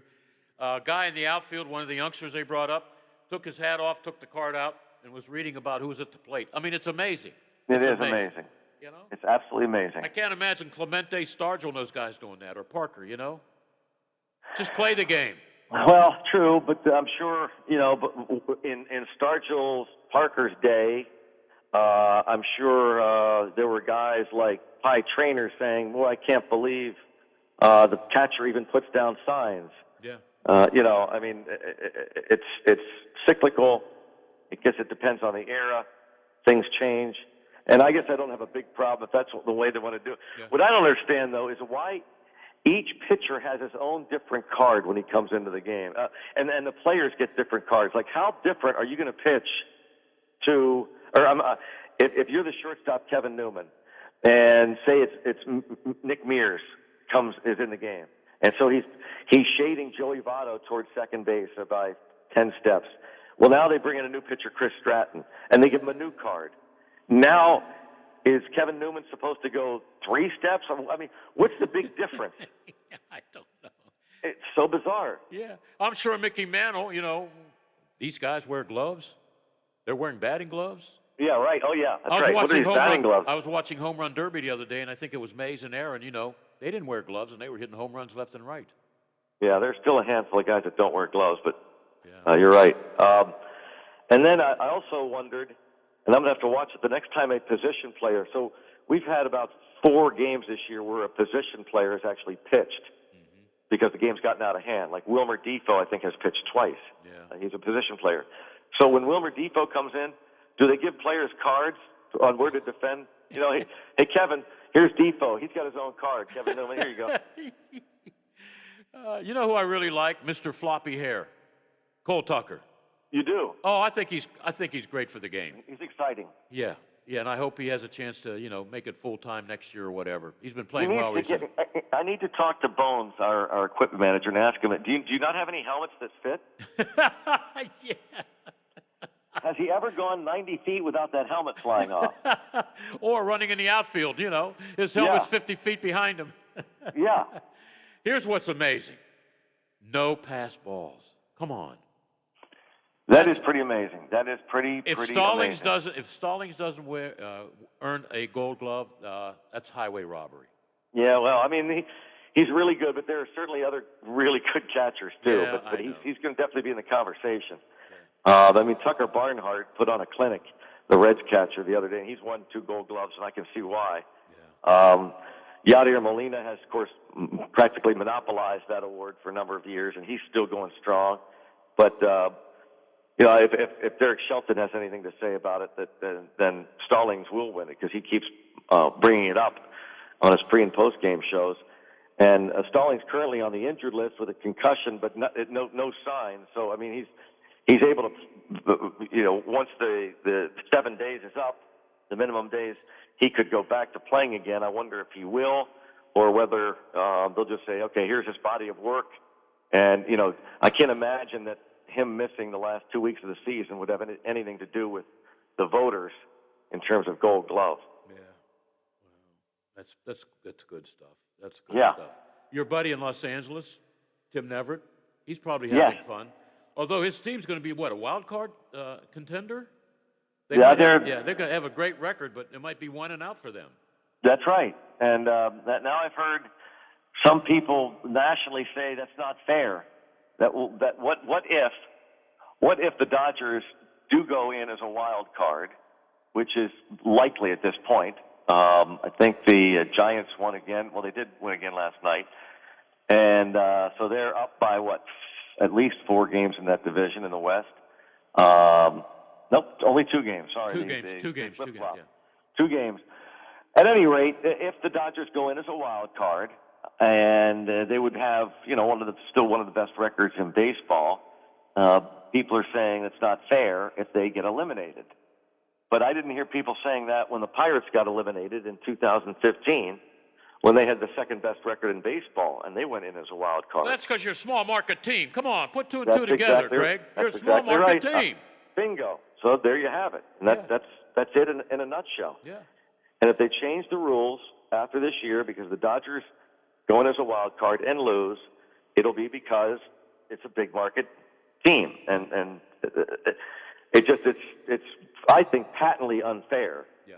That you can talk all you want to about salary caps and the collective bargaining agreement, but what drives me crazy is the constant discussion about big market teams like the Dodgers or the Yankees, and disregarding the smaller to mid-market teams, and there are more of those than there are mid-market teams. So yeah, and you know what? I don't think Tampa Bay gets all the coverage that they should, and they got the best record in the American League, and that's a small market. I don't know how they do it. How do they do it? Is it the organization?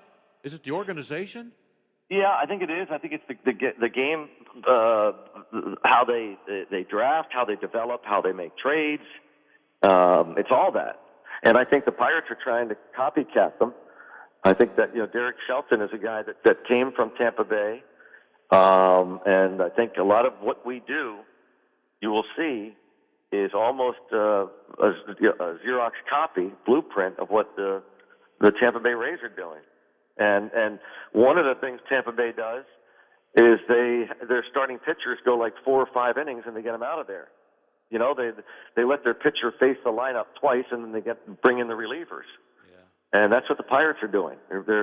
So that I think it's because they figure that if you're not going to have an ace who's going to go 6, 7, 8 innings every time out there, you might as well try and just fill your bullpen with a bunch of good relievers and keep the game close and win that way. I think that's how Tampa Bay's won it the last couple of years. Yeah. Now they did have Blake Snell for a while, but they traded him, which looked like a good timing because he's not doing nearly as well with San Diego. Yeah. And they had Glass now, but Glass now I don't think has pitched enough in the big leagues to qualify for a guy who's considered. And now he did great work helping them get to the World Series last year, but I don't think every time out he's a 7, 8 inning guy either. Yeah. Then they got that hitter, June Meadows. Yeah, June Meadows. Austin Meadows. I don't think they're related, but whatever. Yeah, it's amazing. I love it when they beat up on the Yankees. All that firepower the Yankees have. And it seems like 3-game series they lose 2 out of 3 to the Rays. But it's the same with my Red Sox. The Red Sox the Red Sox have won like 7 in a row, haven't they? I think so. Yeah. They're on a streak. Yeah. They're 6 back in the division. Yeah, they've won 7 in a row. They're in second place in the East but the Yankees are right there in the wild card. And the same thing will happen, I bet you. Yep. If the Yankees are one and done, you'll hear people screaming how unfair it is. Yep. That's going to come down to the wire. Toronto's only a half game back of the Yankees for that second wild card. All those young stars for Toronto, I interviewed all their dads. That makes me real. Oh, man, me too. I believe me, I'm there with you. I mean, when I see them, I know. I talked to his dad. I interviewed his dad at an All-Star game. It's just... Bo Bichette's dad, Dante. Vladimir Guerrero Jr., his dad, Vladimir. Yeah. Fernando Tatis in San Diego. Yeah. And then you got a good kid. You know what? I'm starting to put my foot in my mouth about comparing him to Brooks Robinson. No, Key Bryan, yeah. Yeah. Give me a couple of more years. Let me watch him for a couple. Okay. Hey, I never said he was Brooks Robinson. No. You did. Hey, I did. Okay. Well, why don't you remind the people that I said that? Okay. Yeah. Well, you said you thought I said he was going to be Brooks Robinson. I said, I never said that. Yeah, I know. Okay. I said he's going to be maybe the best third baseman in our lifetime that we've seen, certainly for the Pirates. Yeah, he's just an and you amazing said, kid. let's not make him Brooks Robinson just yet. Yeah, well, I'm ready to. Well, Maybe he's really good. Is he ahead of Mike Schmidt? No, oh my gosh, no. He's not even close to Schmidt or Brooks Robinson yet. As you said, you got to compile a body of work. Yeah. Now, it's a good start, but his career's just getting started. Yeah. You got a long way to go. It's one of those things where you just have to kind of sit back and watch, and kind of let his body of work take it from there. Yeah. But he's off to one heck of a start. Yeah. Now, you don't pay any attention to the overall sabermetric numbers. I bet you. I can't spell metric. But yeah. But and I'm not all that much into them myself. But if one were to get involved in those metrics, you would see that he is, he's absolutely one of the, if not the best third baseman in all of baseball when it comes to those, zone ratings, defensive runs saved, total chances per 9 innings, that kind of thing. He's really good. That's the bottom line. Yeah. He's really, really good. He was better than a young kid back in the day. 22 games, 84 Little League, third baseman, never made an error. His name, Bill DeFabio. Whoa. There you go. Take that, Mr. Hayes. I never made an error. Never made an error in Little League. Yeah, how about that? So I guess what we're doing is we're comparing Key Brian Hayes not to Brooks Robinson, but to Bill DeFabio. Oh, no, I'm just having fun. But I could field, but I couldn't hit worth a you-know-what. Well, that's usually what happens. Yeah. And everybody said you should have been an all-star. But guess what? My manager's kid was a catcher, the worst in the league, and he replaced me, I guess, or they could only take 3 guys, whatever. There's politics and all that. You know that. But yeah. One thing for sure, Bill, you don't hold a grudge, though. You've long forgotten that. Yeah, well, I ran into that guy about 15 years ago. He's a dentist, and I didn't want him working on my mouth. You don't hold a grudge. No, I don't. No. You long forgot that. The day that happened, you forgot about it. No, I'm not that way. You know 11, that. Yeah. At the age of 11, you're still thinking about it. Yeah, I'm mad at you because I wanted your job. They wouldn't even give me an audition. Wow, don't blame me for that. It's not my fault. Well, if you'd have remained as the pirate parrot, maybe I would have got your job. Well, that's true. Or if you stayed in sales and marketing, which you were good at too. Don't blame me for that either. Yeah, you know what? I couldn't do that. I can't imagine traveling now. I mean, you pack, you unpack, you don't. I mean, it's crazy. You got to love the game. I tell you, there are parts of it that I did not miss last year and early this year because, and I've not made every trip. We just started at the All-Star break, and it's still a grind. Even now, only doing certain amount of road trips. I mean, this one's a long one. Yeah. But there are still things that go on in that ballpark that you don't see on a TV monitor, that you have to be there. Yep. And so for me, even though it is a grind, the travel, it's worth it to do the games on site. Yeah. Because you just, well, you know the situation. You just can't do a game. You can't do your job properly calling a game off a screen. It doesn't make sense. Your eyes are the cameras and everything. You get to see everything. Yeah. Hey, when you come down after the season, right? When you come down to do the show and you bring my bobblehead. Yeah, your bobblehead. Yep. Steve Blass bobblehead, and I'm giving you the Clemente Wild Things jersey, number 21. Right. I'm going to give you another one. It's not like the Pirate one, but it's like the Price is Right. Wild Things, number 21. You're going to give it to Steve Blass. Because Steve was nice enough. I called him like at the last second to talk about Roberto Clemente. And I said, a couple of minutes. He says, as long as you want. Wow. I figured I got to do something for him, so he's going to get a jersey. Oh, that's great. Okay. Speaking of the Wild Things, by the way. How about tonight's Pirate starting pitcher this is his third Pirate appearance. He made his first big league start a few days ago. His name is Connor Overton, who has bounced around from, I think, a draft pick of the Marlins. They released him about 6 years ago. The Nationals picked him up to a minor league contract, and he played for the Sioux City Explorers 5 years ago.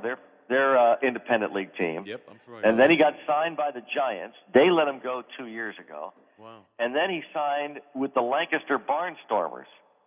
of the Atlantic League. Yeah. Independent. And then the Blue Jays signed him in February. He made his big league debut with Toronto like in August, made 4 appearances, didn't give up a run. They DFA'd him. The Pirates picked him up, and he still has not given up a run. But because I know you've talked about that before, that some of those guys who play independent league ball can end up in the big leagues, and that's where And it looks like the Wild Things are on their way because, you know, they split at Schaumburg. And now they have 3 games at home, and I think they're going to win 2 out of 3, and we'll have our very first championship. Wow. How about that? Good luck to the Wait, the I think Wild somebody Things. wants to talk to you. Hold on. Can we take this call, Lola? Who is it? Oh man, I just cut. Mr. Broom? No, I cut Greg off. Or yeah. Greg's I cut gone? Greg off. Yes. Oh, okay. We'll take a break. Greg, if you're listening, sorry about that. We'll take a break. Maybe I can get him back on. Lola, let's take a break on AM 1600. The Metro News Update is brought to you by Thomas Auto Centers, Mall Road, St. Clairsville. Get the best deal at Thomas Auto Centers. West Virginia Metro News. I'm Chris Lawrence. Impassioned testimony in a Kanawha County courtroom today. I've never read a letter like this before.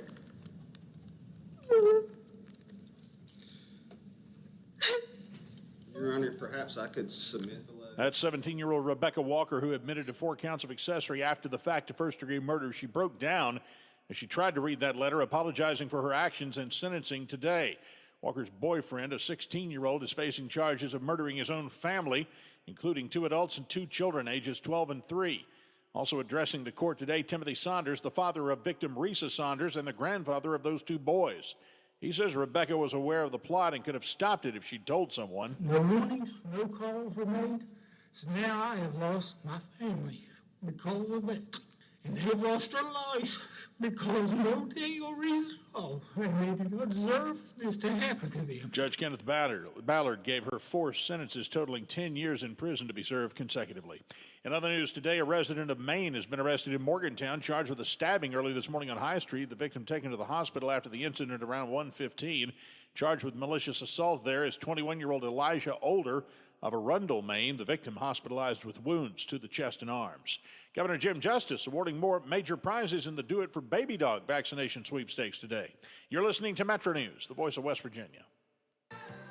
Bridge Day is a go next month, but base jumpers won't be there. Fayette County Chamber of Commerce Executive Assistant Tim Naylor says they've heard from the coordinator who's concerned about COVID safety with a big crowd showing up on the New River Gorge Bridge. He has decided not to come out of fear of damaging the community, putting more stress on the hospital's healthcare system. The motion to cancel the festival will be considered again next week. From the Metro News Anchor Desk, I'm Chris Lawrence.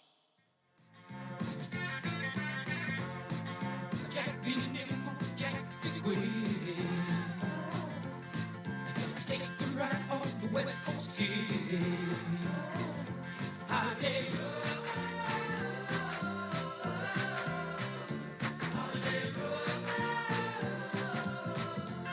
Well, we're back. Greg Brown had to take off because I think the New York Yankees are looking for a new announcer. So, you wouldn't take a Yankee job, would you, Greg? Well, I mean, I don't even consider it because that's not going to happen. So I wouldn't want to lie and say never, because then who knows what happens. But I can't imagine doing that. It would be a very difficult market. I'm not a big fan of the city. No. So it's a nice place to visit, but I wouldn't want to live there. Right. Yeah. Well, maybe if I bought the team, I'd make some changes. How about that? Well, there you go. Sure. Okay. I would triple your salary. Well, thank you. And you'd still have to live 90 miles away. Thank you. Oh, yeah, that's nice. Yeah. Okay, I think we covered all bases. I apologize for cutting you off, but things happen, Oh, no problem. I understand. I'll be researching that suspended game. Did you say it went? It went 4 hours and 29 minutes. That game. Unbelievable. 4 hours and 29 minutes. 1 out away from a complete game. Crazy. Then they had to play the next day. Some kind of curfew. Find out what the curfew was. Well, that's a Sunday. Oh, they had yeah. For blue laws. Yeah, I forgot all about that. Okay. Now wait a minute. Wait, I think we got that caller back too. Yeah, that'll be good. By the way, you're going to Pat's Cheesesteak tonight? Or today? Am I going there? Yeah. I don't think so. Okay. It's a famous place, you know. Okay, somebody wants to say hello to you. Here we go. Hello? Mr. Brown, I have a question. I watch power games on the Pittsburgh channel, and every time Mr. Reynolds comes up to bat, he squints his eyes as if he has a hard time seeing. Has anyone ever sent him to have his eyes checked? Well, I think they do that. They do an annual eye exam in spring training with all the players. It's a great question, and it's actually something that I should probably ask. What I do believe, and I'll have to ask him to confirm it. A lot of that I see players do as almost. Who else used to do that a bunch was like Freddie Sanchez, Jeff King, where they would squint, they'd squeeze their eyes real tight and open them, and it's like an exercise of sorts. To kind of clear the mind. It's called visualization. And I assume that's why Brian does it. But I will ask him that because I think that's deserving of an answer better than that. So I will confirm that with him. But that's a great question. Thank you very much. Yeah, I blink my eyes a lot too, Greg. Yeah, I remember Freddie does that. There's still some players who do it. Freddie used to look out like toward the scoreboard and kind of squint. Yeah. Jung Ho Gang used to do that. Look away. It's again. I think it's part of visualization. Now, it's funny because I do that a little bit with what Reynolds does because at night, oftentimes my contact lenses dry out. So I'll squint like that, kind of squeeze my eyes closed to try and create some kind of tears and moisture in the eyes to kind of clear up and moisten those contact lenses, which is also a possibility. Now, what we should point out, and again, it's a great question. I'm not making fun of the question. But if I had just read that question on the air and someone had sent me a note or a tweet or whatnot, I would say, why in the world would you get your eyes checked for a guy who might be the top 5 hitters in the National League? I guess you could say, well, maybe he'd be even better, which is possible. But he's pretty darn good. He's one of the best hitters in baseball. Yeah. So I guess my point is I don't know that I'd change anything. Yeah. I was doing some research on the 64 Phillies because I have one of their ghost tickets. They print these tickets in case the team gets in the World Series. And, of course, they never made it because I guess they blew it late in the season. And I was looking at the roster. I know why they didn't win. You can't have 2 guys in your starting lineup named Boozer and Wine. That's good. Well, Wine and Very Boozer, good. you know what I mean? Absolutely. And they had Tony Taylor. Taylor makes wine, so you had Taylor, Wine, and Boozer. That's great. Yeah, just like the Cubs. That's very funny. I think the Cubs had Bill Hands, and they tried to, trade for Raleigh Fingers. Can you imagine Fingers and Hands on the same team? That's clever. Very clever. Yeah, all right. That was you should win a lot of games, I guess, if you have Raleigh Fingers and Hands. Yeah, that's true. You should be able to keep your hand on the baseball. Yeah. All right, do some homework on that 56 thing we talked about, and thank you very much, and hope to see you real soon. So I don't think you'll be working the World Series unless TNT or TBS calls you. Yeah, that's right, exactly right. But you're gonna have fun sticking it to the Phillies and the Reds again. I know you are. Yeah, I'm looking forward to it. Thank you, man. Thanks, Bill. All right. All right. Yeah, Boozer and Wine. Yeah, that was a great team. They had like Wes Covington, Clay Dalrymple, a young Richie. Call me Dick Allen or Dick Richie Allen, whatever they like. He didn't get along with a lot of people other than Chuck Tanner. Tanner tells me some great stories that I really can't share on the air. But Dick Allen was a stud way back then. But that Phillies team was loaded, and then they blew it. They blew it, just like the Chicago Cubs blew it in '69. They had the big lead over the Mets in late August. I blame it on the cat. A black cat walked in front of the Cubs dugout during a game, and who's looking at the cat going, oh, no, Ron Santo. Things went downhill from that. I believe in that stuff. You believe in that stuff, Lola? Lola? I was ready for a break. Kind of, I guess. You don't walk under ladders, do you? No, because something will fall on me. All right, let's take that break. Sorry for the delay, but we got to do it, and let's take it right now. Bill, Lola, and you. out there in listener land, we are and always will be your voice in the Ohio Valley. AutomotiveMap.com presents the Sports Flash, powered by The Score on the Watchdog. I'm John Thayer. The Ryder Cup is set to get underway tomorrow at Whistling Straits in Wisconsin. Rory McIlroy of Team Europe says that everyone has to play for each other. You play for the guys that are beside you. You play for everyone that's helping our team try to win this week. You're obviously playing for your country and your continent and I guess your tour in some way as well. But most of all, we play for each other. Jordan Spieth appreciates his spot on Team USA, knowing he had to work hard to earn a spot. If it were held last year, I'm not sure if I would have been on that team. And so I felt like I lucked out a little bit. Tonight starts week number 3 of the NFL as the Texans host the Carolina Panthers. Download the Score app today, lightning fast sports alerts, so you never miss a thing. I'm John Thayer with the Sports Flash, powered by The Score on the Watchdog.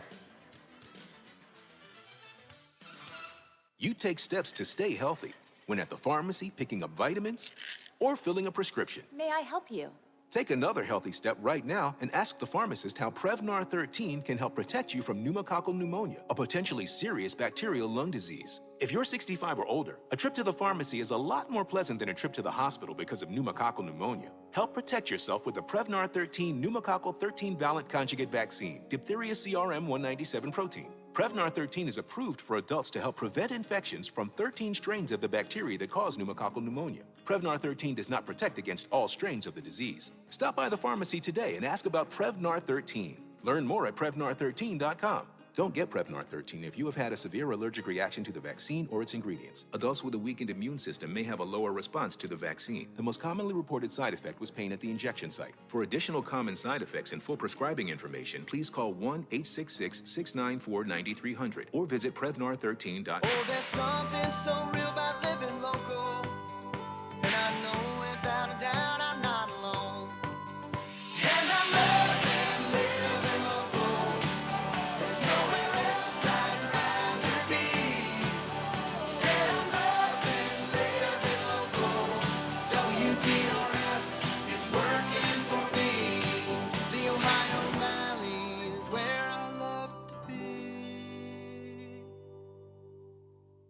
Are you or your loved ones facing a serious legal battle? The law office of Paul Harris wants you to know you aren't alone. Do you need someone that's not afraid to go to trial and fight for your rights? Attorney Paul Harris and his team are willing to go where most firms are not. The courtroom. With a successful track record in civil litigation, criminal defense, including tax issues and healthcare fraud, Harris Law Office will fight for their clients by offering the most aggressive representation in and out of court. Call Paul Harris at Harris Law Office for a free consultation. 304-232-5300. Wheeling Coin and Hobby on 10th Street in Wheeling, next to the Bridge Tavern in downtown Wheeling, wants to buy any and all unwanted gold and silver jewelry. They are paying top dollar for 10, 14, 18, and 22 karat gold plus 925 sterling silver. They also want to buy collectible coins and paper money from before 1933. Wheeling Coin and Hobby is open daily from 9 a.m. to 5 p.m. Monday through Saturday. Coin and Hobby, 304-232-8430, and add them on Facebook. Hey, I'm going to the kitchen. Can I grab you a Coors Light? Yeah, that sounds good. Huh. I never knew there was a zip line in my fridge. Hey! Hey, buddy! Yeah? You got 2 Coors Lights up there? You got it! Always brewed down to 34 degrees. With a taste as cold as the Rockies, only Coors Light gives you refreshment every time. Here you go. 2 Coors Lights. Awesome, man. Wow, these are really cold. That's the only way I deliver it. Sure. I mean, you being a mountain climber and all. Yep. You probably need a pretty warm coat in there, huh? Yep. Hey, Ben! Yeah! Ask him if he has any nachos. You got any nachos in there? No. Just icy cold Coors Light? Yep. That makes sense. It is the Rockies. Coors Light, the world's most refreshing beer. Coors Brewing Company, Golden, Colorado. With great beer comes great responsibility. You took the first step and quit smoking, but even former smokers may still be at risk for lung cancer. That's why SaveByTheScan.org wants you to know about a new low-dose CT scan that can detect lung cancer early. It takes only 60 seconds and could save your life. You took the first step, now take the next. Visit SaveByTheScan.org for a simple quiz to see if you're eligible and talk to your doctor about screening. SaveByTheScan.org is brought to you by the American Lung Association's Lung Force Initiative and the Ad Council. Toyotas are known for savings and reliability you can count on. So check out a gas model RAV4, a spacious Highlander, or even an all-wheel drive hybrid Venza, all with $500 cash back. Visit buyatoyota.com for more great deals. You can take cash back or apply toward down payment. Offers may vary for hybrid models. See your dealer for details. Offers end October 4th. Toyota, let's go places. Hi, this is Hoppy Kercheval. Join me weekdays at 10:06, right after the Watchdog Morning Show with Howard Monroe for Statewide Talkline. I'll have guests, conversations, texts, phone calls, on all the big stories affecting West Virginia. So tune in weekdays right here on FM 98.1 and FM 97.7, The Watchdog.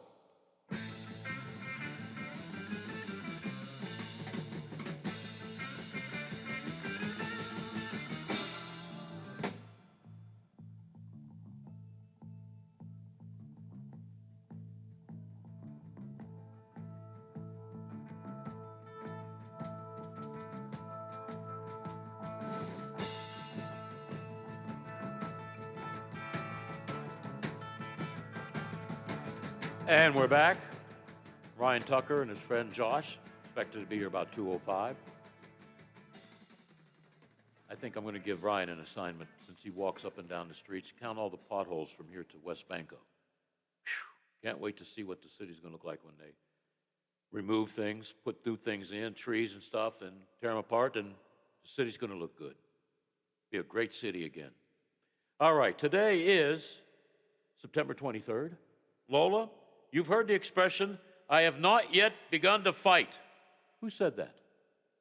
I don't know. He said that during a Revolutionary War battle. John Paul Jones. Very good. Commander of the American warship, Von Homan Richard. Well, he led to victory over the British warship HMS Serapis, whatever. Okay, there you go. Way to go, Lola. That was 1779. Rocky Marciano, out of the Boston area, on this date in 1952, became the world heavyweight boxing champion when he knocked out Jersey Joe Walcott in the 13th round in Philadelphia. That was Rocky's 43rd consecutive win. Joe, after that, became a referee. I don't know if he was a referee for one of the Ali fights, but I know he was a referee later in life. Did you see The Robe? Yeah. Was it good? Yeah. All right. It's a biblical epic. On this date in 1953, The Robe premiered in Hollywood. A week after its premiere in New York, 20th Century Fox had been using film CinemaScope, widescreen process. Didn't know that. Here's one. I love the Jetsons. Did you like the Jetsons? Yeah, it was cute. On this date in 1962, the Jetsons premiered as ABC TV's first color program. The Hanna-Barbera cartoon series was a futuristic mirror image of the Flintstones. Penny Singleton was the voice of Jane Jetson. George O'Hanlon was George Jetson. The series ran through September 8th, 1963. I never knew that was the first color program for ABC programming, but I love the Jetsons. And I love the Flintstones. Yeah, that was good stuff. I still watch them on MeTV. 1967, the Box Tops. A great group from Memphis, Tennessee, had the #1 hit with The Letter. The song was #1 for 4 weeks, remained on the charts for 13 weeks. The Box Tops, I guess there was some ego problems, not a whole lot of chemistry. They reorganized the group right after that first hit, never made it back to #1 or #10 or #50 again. On this date in 1980, The Elephant Man made its debut on Broadway. There was a rock singer who made his acting debut in that Broadway, The Elephant Man. You want to take a guess?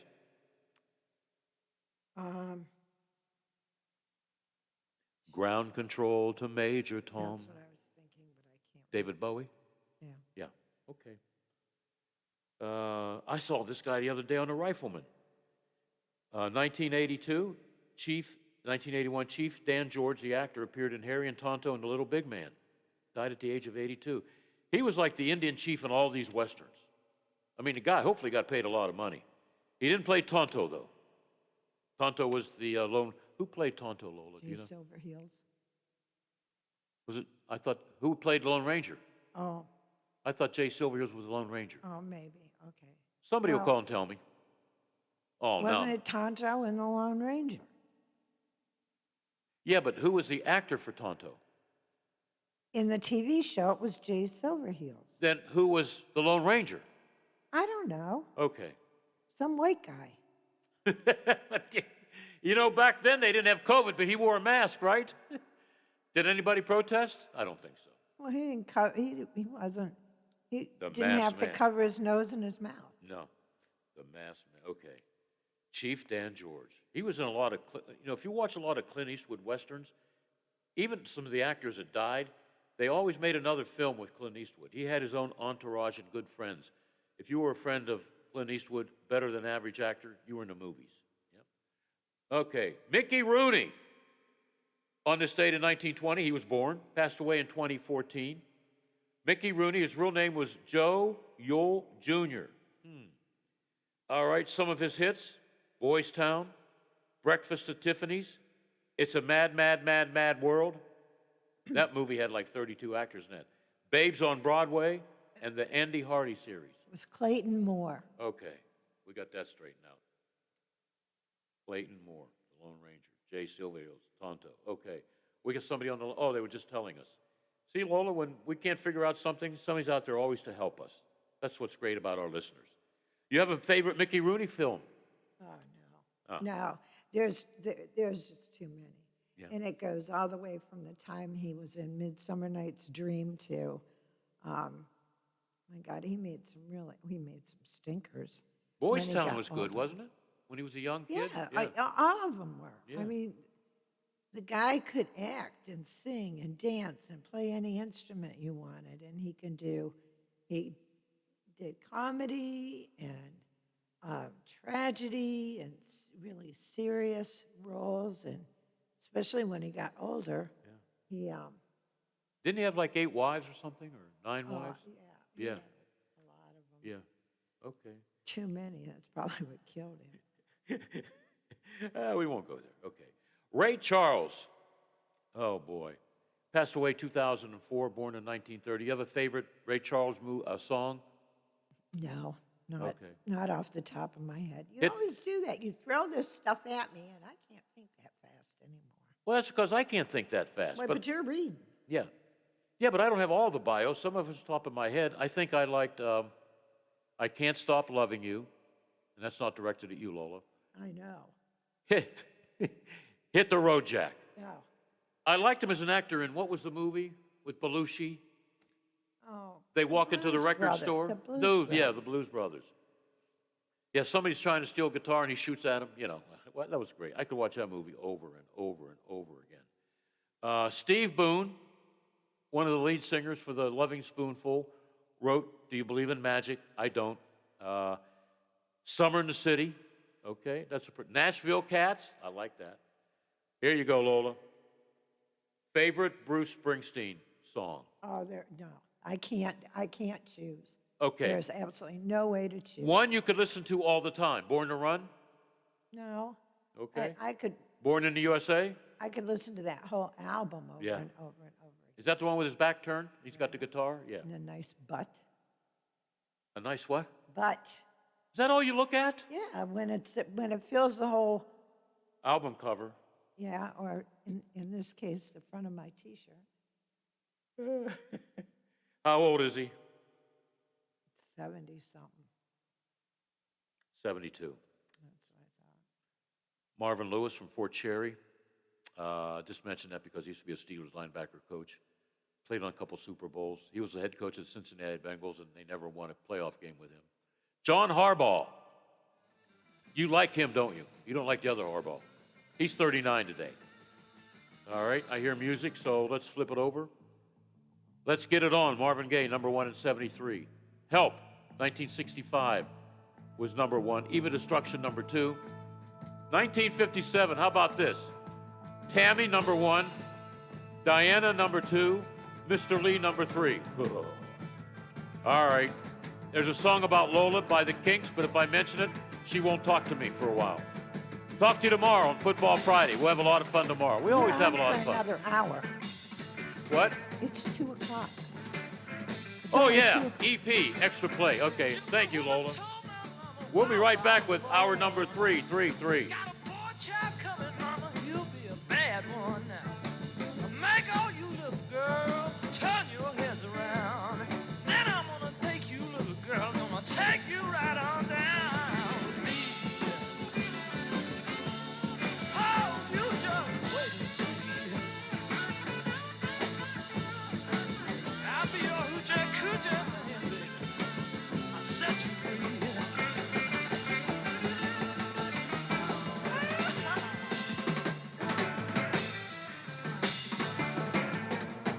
The Watchdog is FM 98.1, AM 1600 WKKX Wheeling. The ABC News is brought to you by Thomas Auto Centers, Mall Road, St. Clairsville. Get the best deal at Thomas Auto Centers.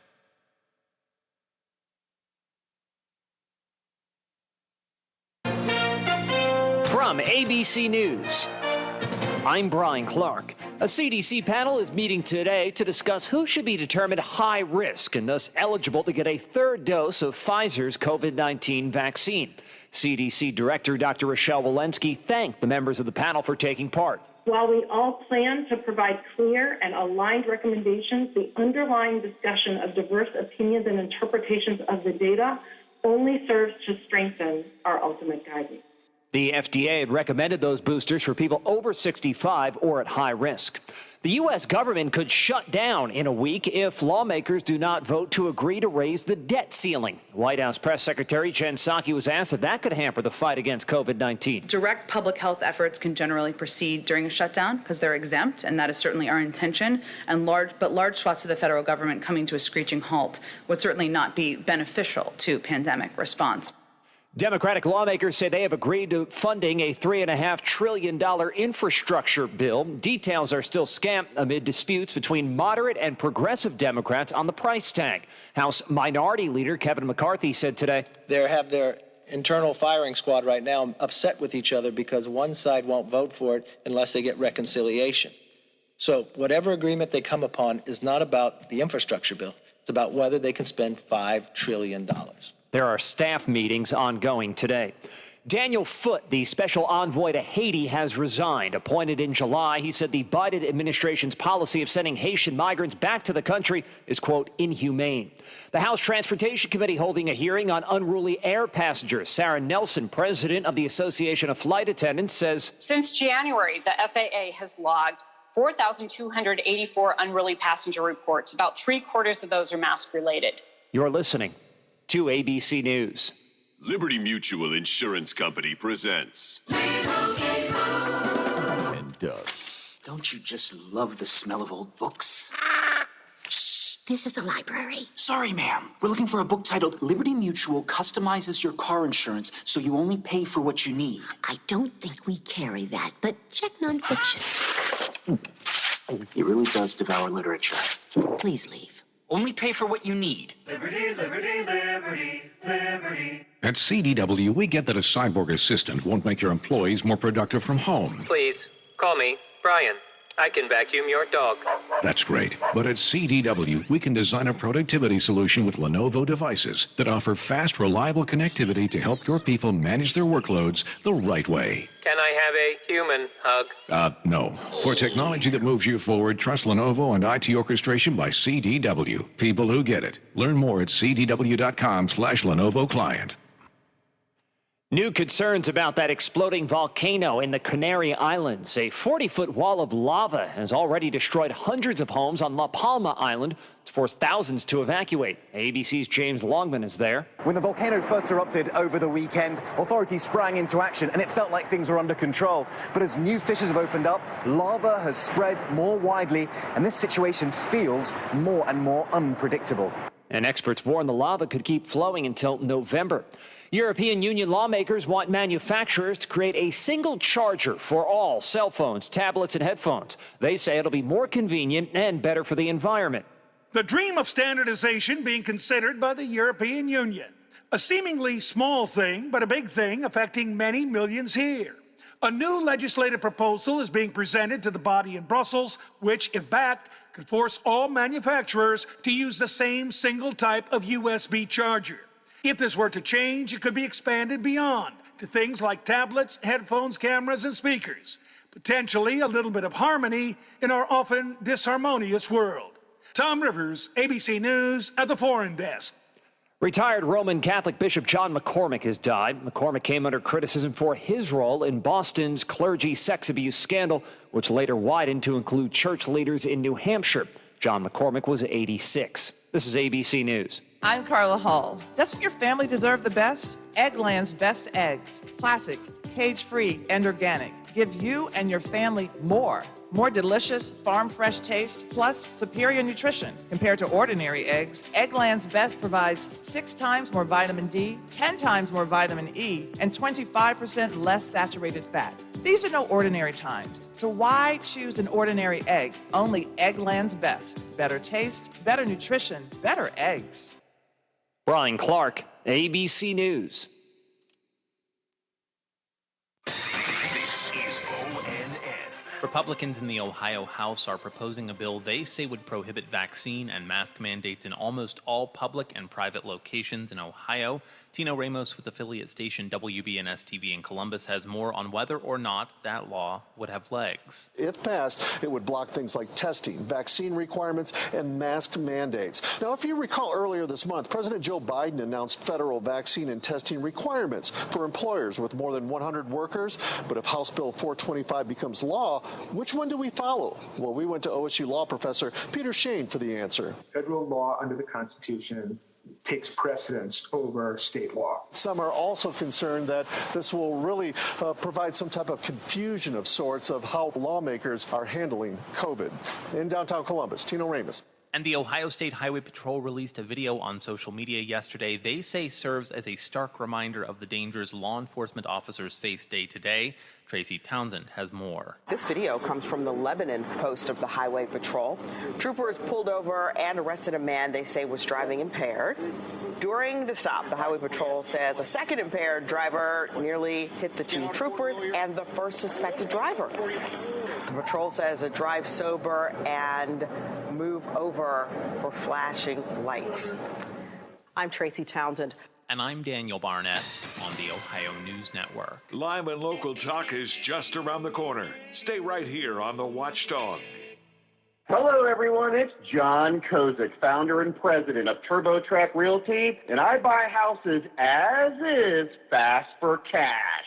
Call me today for an all-cash offer on any of your properties, and we can close within days at 614-470-2000, 614-470-2000. Do you own a property that's outdated and needs thousands of dollars in repairs? Great, I'll buy it. I'm a private real estate investor who can solve your real estate problems fast for cash. Do you want to sell and just be done with it? Okay, great. I buy vacant properties, boarded up houses, pre-foreclosures, and inherited properties. I also buy apartment buildings, rental portfolios, divorce homes. I even buy my tenant won't pay me the rent houses. I look forward to solving your real estate problems today. Call me today for an all-cash offer at 614-470-2000, 614-470-2000.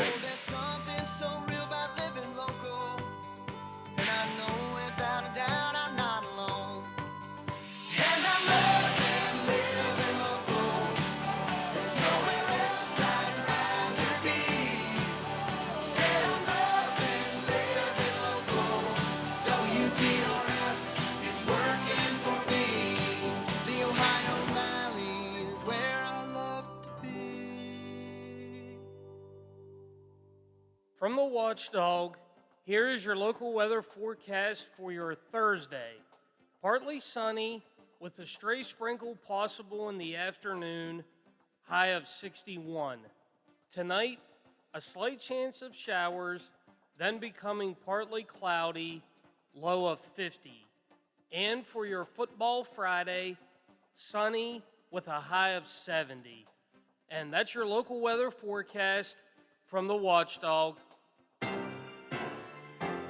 The views and opinions expressed on the following program are not necessarily those of this station or its sponsors.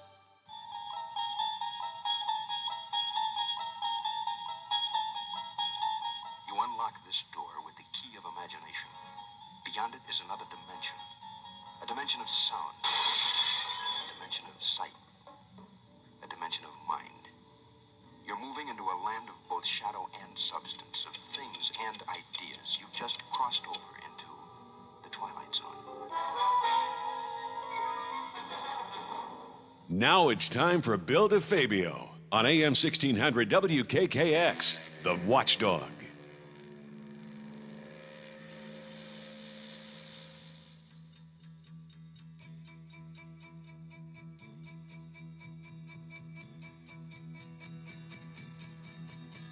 The rooms were so much colder then. My father was a soldier then, and times were very hard when I was young. When I was young, I smoked my first cigarette at 10, and for girls I had a bad yen, and I had quite a ball when I was young.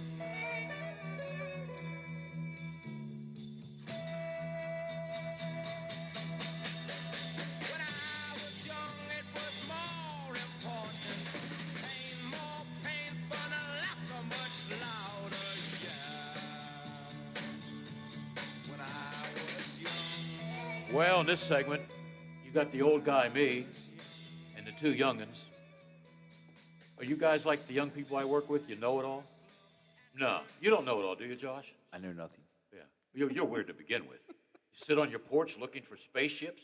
I see him. I got video. Or Hey. another video. If you get More captured, we promise me this, we can make headlines with the news. I could. If you're captured by the aliens or Martians, take your cell phone, we'll do live reports. That might happen. Yeah. But they might be dissecting you, you know, that's what I No. think, no? They wouldn't find anything if they dissected your No, brain or no, no. whatever. So you just showed me it looked like a flying saucer? Yeah. This I was think the- you threw no. a dish up in the air and took a picture This of it. was the other night. I thought it was a satellite because sometimes you can see satellites kind of the way the sunset. You can see satellites kind of get bright and go, and this thing just kept moving. There was no noise. Well, what about the planes? And, Were the and planes then, and following there was a plane coming, two planes coming in the opposite direction and went like right past it, and it was like, okay, but there was no noise, no nothing, and it got real bright, and then it went away. Wait a second. I'm going to give you the number from my psychiatrist. Sure. You paying? Because I ain't paying for it. Well, you don't have Medicare. Oh, well. Thank God. I do have insurance now. Do you? Yeah, I work for the city. We work for the city, man. Oh, okay. All right. We're city. Yeah. City always trumps businesses. Yeah. Hey, I got to ask you guys about this. You know, I guess, Lola, I need you to chime in because when I need something political, you're smart about this. I'm not. California Governor Arnold Schwarzenegger on this day in 2008 signed a $144.5 billion spending plan. The state budget was a record 85 days overdue. So there's a problem there. On this date in 1999, remember a guy named Bill Clinton? He vetoed the $792 billion GOP proposed 10-year tax cut, calling it too big, too bloated. Now, we just heard on the news that the government could shut down next week. Yes. Okay? Hasn't the government been shut down for 20 years? Yes. Lola, what's that mean? Will I still get my Social Security check? The last several times that we've had government shutdowns, Social Security checks did go out, but all of your federal offices and everything like that are shut down, and those people do not get paid. Okay. What about welfare people that need food stamps and that to survive? Are they going to be okay? That's usually run by the state. Yes. So. Yeah. Okay. All right. I'm glad we got But that no, out. of the way. we can't. You start messing with shutting the government down, you're talking about recession, and in these days, it could possibly be a worldwide recession. Oh. I mean, you know, we're on the border of losing our credit rating in the first place. You know, when This I was is a not kid, good. I always wanted to be a thousandaire. Now to become a thousandaire, I had to work 50,000 jobs to become a bigger thousandaire. Then we have millionaires. Okay, everybody's a millionaire today, it seems like. Even ball boys, professional baseball teams are. And we have billionaires. And then there's trillionaires. What's Trillionaires. after trillionaires, Lola? Gazillion, I don't know. Yeah, there's a guy, he's a trillionaire. He's like the first trillion. Can you imagine having $1 trillion? How do you keep track of that? Well, Have Lola be in control of the accounts. between December 2019 and January 2020 was the biggest transition of money, like ever. Yeah. I think it was 4.7 trillion went from people to CEOs. Yep. I didn't know that. You know what? And it was the biggest transfer of money, and nobody ever even mentioned it. Yeah. Think about it. You're not as smart as I look, you know? Well, you know, there's a CEO that was making, you know, he had a over $100,000, probably $200,000 a year income.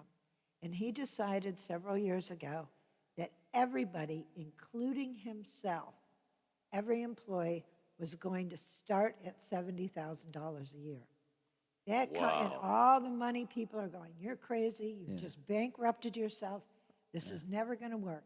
His business now is so successful, he has twice the amount of employees, and it's like it's a a balance. giant baby boom. Yep. In the last few years, 60-some kids have been born because the people working there now have the ability to buy homes and cars and have children, which, and he took the same, you know, he took a pay cut, a big pay cut. And yet, he said his life is so much simpler now too, and it's proven to work that, you know, instead of these CEOs that are making 300, 400% of what their workers make. 294 ratio to 1. I mean, Yeah, which is absolutely ludicrous. Yeah. Because what do? They've got secretaries that do all the work for them. That's like TJ Watt. Okay, he didn't get a guaranteed $100 million. 80. Can you live off of that, TJ? I mean, you make a lot of money with Subway commercials, you know? Most people that wear, you know, that make 100,000 don't have to wear a mask. Everybody that makes less than 100,000 has to wear a mask. Okay. What about bald guys? Old bald Italians. What do we make? Not enough. I can't even make spaghetti and meatballs. You know? All right. Thanks for the coffee. I owe you one. No problem, Bill. Did I tell you how I lost my coffee? I heard there was a little incident there by the... I wanted to make a correction on something. I didn't want to give out the wrong date because I do make mistakes. I've made 4 in 40 years. I didn't want to make a 5th one. So I went and got a brochure because it had a date that somebody was speaking. So it's in the mailbox. I set my coffee down. I reached over, and my elbow said, I need room. Splat. $4.25 I paid for that coffee at Starbucks. Now, who's the idiot? Which Don't one's answer better? that, Lord. Which one's better, though? What? Have you tried that coffee? Did you get to try the coffee? Yeah, it's good. Yeah, it's good. At the break, can you heat it in the microwave for me? Where'd you get this? Across the street, the Mugshots coffee shop. This is Mugshot? That's Mugshots, yeah. Okay. What do you have? Coke? Cold, no, there's some cold brew. Yes. Okay. Yeah, I like to drink my caffeine cold. My Did you coffee, mention get it Frank quicker. O'Brien's name and get a discount? No, does that work? No. No. No, we usually get charged up. Yeah, Frank's not listening. He's down there counting all the things he's done for the city. He's writing a book, War and Peace. No, Frank's listening. He's a guy. I respect few people here, okay? Okay, one of them's across the way. I got to put up with her. She puts up with me. That's why we get along. And we'll never get married, you know. People have asked me, you and Lola get married? No. You think she's going to take everything away from me in a divorce? Oh, you broke her heart. Yeah, she wants my hair pieces, you know? No. But Frank O'Brien's, you know, he better never leave. Denny Magruder better never retire. You know, those are 2 great people for the area. But I got a little scoop on Frank. Oh, what you hear? He wears a hairpiece.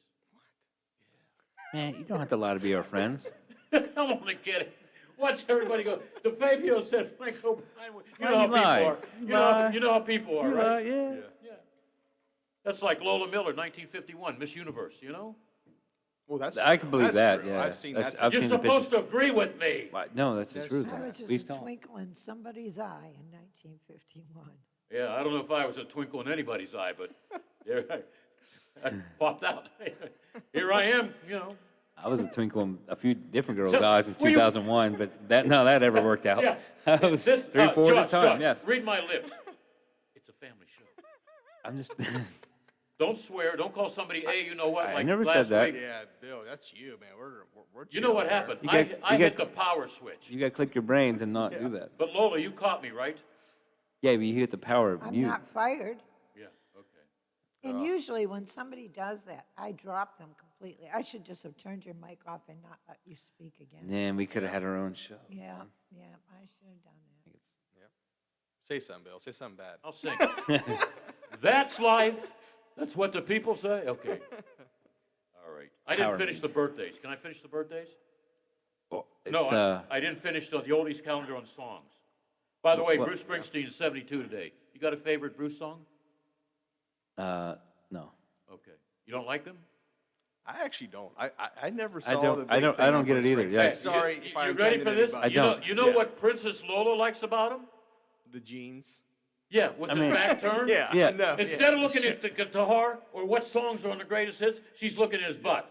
Well, that's That's why I can't wait for Maybe that's- PSA or well- PLB. bull What riding. is it, PLB Hey, or we're- PCB? We're about 2 weeks P- away from PBR bull riding. What did I say? PB&J. PBR, yeah, okay. PB&J, man. Now, what's your assignment? I have to get Lola in the bull cage down there. No, you're going to give me one of the cowboys to come in the studio to yes, talk about it. yeah. And she's going to do the interviews. But she's not allowed to look at them through the window. She's got to wear a mask.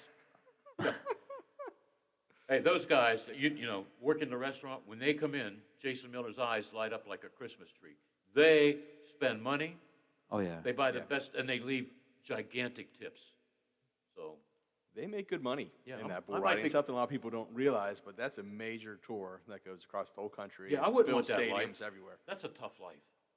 You know, with the worst job with the clown. But I thought we were thinking of a Yeah. way of We getting don't you go there. involved with that, We right? won't. Yes. Yeah, we can't go Some there. sort of charity thing. That's right. It We were doing doesn't work. charity. It doesn't was. work. The Fabio clown. I could Yes. run out on there and die, and nobody would pick me up. Lug nuts. I'd be like Ben Roethlisberger. Gets saw knocked to that. the ground, nobody picks him up. Yeah. Usually Well, the offensive lineman goes and picks There him you up. go. I mean, he's a Steelers. I mean, What's wrong with that? They're one of my clients. You don't like I'm them? sorry about that. Hey, it's not my fault. They choke. No, they that's- choke every year. I don't. That's not me. Well, who do you like? The Cleveland Browns? Anybody beats the Steelers, I'm happy. Well, who do you like? Dallas Cowboys? Anybody. If it's a football game Why and don't the you like Steelers the Steelers? lose, What did they do to you? every year they choke. Every But year. almost every year they're in the playoffs. Doesn't matter. Mike Tomlin hasn't had a loser. Why am I talking sports? I want to talk fun stuff with you guys. Forget the Steelers right now. I grew up with the Rooneys. You think Okay, we're cool. buddies? No. No. No, Sure. we're not buddies. They're business people, you know? That's what it's all about, business. And, Yeah, you bet and, you're. and they don't. Am I allowed to say, but? The playoffs, man, that's cool, but unless you get the ring, and every year almost. Bill's bummed Almost. out right now. Oh, I don't care. You know, I have nothing to say. You know, I mean, come on, what they were like Josh, they had like a undefeated season last year. What was it, 11-0, and then all of a sudden it's like they could. well, you know what? I think they saw flying saucers. Well, maybe that would help them. Yeah, you know? Yeah. And when they got blasted by Buffalo, I think, you know, there was Martians in those uniforms. They didn't know how to kick the ball or pass the ball. That's possible. Yeah. That stuff happens every day, Bill. It does. It does. You wouldn't believe it. I think both of you are Martians. Every You're weird. day. Every day. Lola, are they weird or am I weird? Every day. That's a tricky question. Yes, it is. That's very hard to decide. Who's weirder here? Yeah. What's the norm, man? And then you got Miss Princess over there. She's so perfect. Just ask her. Anyhow. Well, she sets the standard. What standard? The She's standard. from Michigan. They don't have standards in Michigan. They don't have good teams. Well, We're not talking about teams. we're not talking about He's teams. talking about. Well, look at us, Lola. We're a team. That's it. See, you make a good team. Yeah, we do. Josh has to know. That's to know. What? By the way, we might No, have a championship. you don't want to be. There's a professional baseball team, Josh, that might win a championship. It's in Washington, the Wild Things. Oh, yeah? They're still They're going in to the the finals. playoffs? Oh, Okay. the finals. Oh, there you go. I See? hope they play all 3 games to win a title because that's 3 more paydays for me. Oh, that's just so selfish. See, You don't pay my bills, young lady. who You does? don't pay mine. Yeah. You don't buy me breakfast. That's you're You don't buy me absolutely lunch. right. But we bring in coffee and milkshakes. Josh brought milkshakes last week, 2 weeks ago. 2 weeks ago. That was hilarious. I got a friend of mine listens once in a while. Said, "Are those guys nuts?" I go, "Yeah." Were they really at a drive-through? Oh yeah, they wouldn't make that up. Yeah. No, that was true. Yeah. Next time, go through a drive-through at Texas Roadhouse, okay? Oh, there we go. Yeah. What's the expensive one? Longhorn? Yeah, they got like 65. Oh, of them. there's ideas down the road. We brew up every week. We have to brew up an idea. By the way, I can't spell Google, okay, or TikTok or Tic Tac or whatever it is. What's a Google. Tic Tac? That's a breath mint, Tic Tac isn't it? is a breath mint, yeah. That's what I need. Anyhow, Google 53 restaurants that may not be around in the next 2 years. It's like almost every one of them, Oh yeah. I believe you it. know? Yep. I believe it. They're crying at Starbucks. We might have to close 600 stores. Well, hell, you got 31,000. They do. But the thing is, most even lobbies aren't open. Yeah. All those places is drive-through only, so that's a Well, sign last that week they're at 3 barely different getting- donut places, and I didn't want donuts, I wanted coffees. I'm in drive-through, and then I go to another donut place, I'm in drive-through. Finally, I went to a mom and pop place in Claysville where I've got Lola, a breakfast sandwich. See, I take care of her. That sandwich was good, wasn't it, Lola? Yeah. Yeah. That's where I got my coffee after a couple of donut places. I mean, everything's going. You've had a busy day today, Bill. And the price of wings, the price of wings are going sky high. That's inflation for you. Ben Flayton's? Yes. Yeah. What As are you, in Beverly Hillbillies? As in the inflation due to the Yeah. stuff going on. Are you all right? Yeah. I was just reading something. Sorry. Were you smoking anything in the parking Man, lot with Lola? I'm were in the parking lot drinking getting, with Lola, weren't you, Josh? I'm getting messages. Yeah. Sorry. from beaming in from That's- outer space. I'm getting messages. Lola, I've just made a note of this. Will you remember for tomorrow? No. When we have Coach Young on, he's playing Man. Man's nickname, right, this high school? The Hillbillies. So we're going to play the Beverly Hillbillies. Nice. Can you imagine? Who do you play for? Man. Yeah, what's your mascot? A hillbilly? Yeah. That's something. That's like Mars. They were called the Planets. Yeah. Mars, Pennsylvania? Okay. That's I did ingenious. they played here for the CRC. You guys remember that? Yeah. Oh, yeah, that's a great event. Yeah. Yeah, that was actually Yeah, that fun. was one of the great events because I got to announce all the great players who went to the NBA, you know. And lots have Yeah. played in that tournament. Like Jason Tatum and all those, Ben Simmons, those guys. That was a great tournament. Plus, I got 5 or 6 T-shirts out of it, and I sold 4 of them to my relatives I don't like. There we go. Yeah. But I remember Mars played Wheeling. Was it Wheeling Central? Yeah, and Mars was a good team. Their quarterback went to Notre Dame, and he was a good basketball player, too. And it was funny when I introduced them. And now let's meet the planets out of Mars. Like people, what's the Fabio on? But that's what they were called, the planets. Yep. Wait a minute. Are you from Mars, Josh? Are you an invader? An outsider? An outsider? Is there starvation on am I an Mars and you outsider? come down here to eat us? Am I an outsider? I don't know what the hell you are. I've known you now for about 3 months. I don't know what you are, what you're made of. For all I know, you could be I don't want to use that word. You could be a bad guy, just got out of jail. No. Okay. Well, you no, don't no. look like a stockbroker. You know what I mean? When I saw you, I thought you were a homeless guy.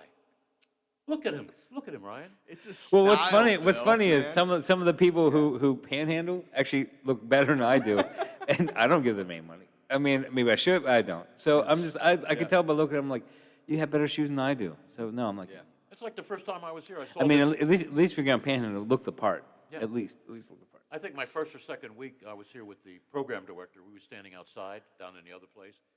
This older gentleman, okay? It looked like he got his clothes from I don't know where. And I said, look at that poor guy.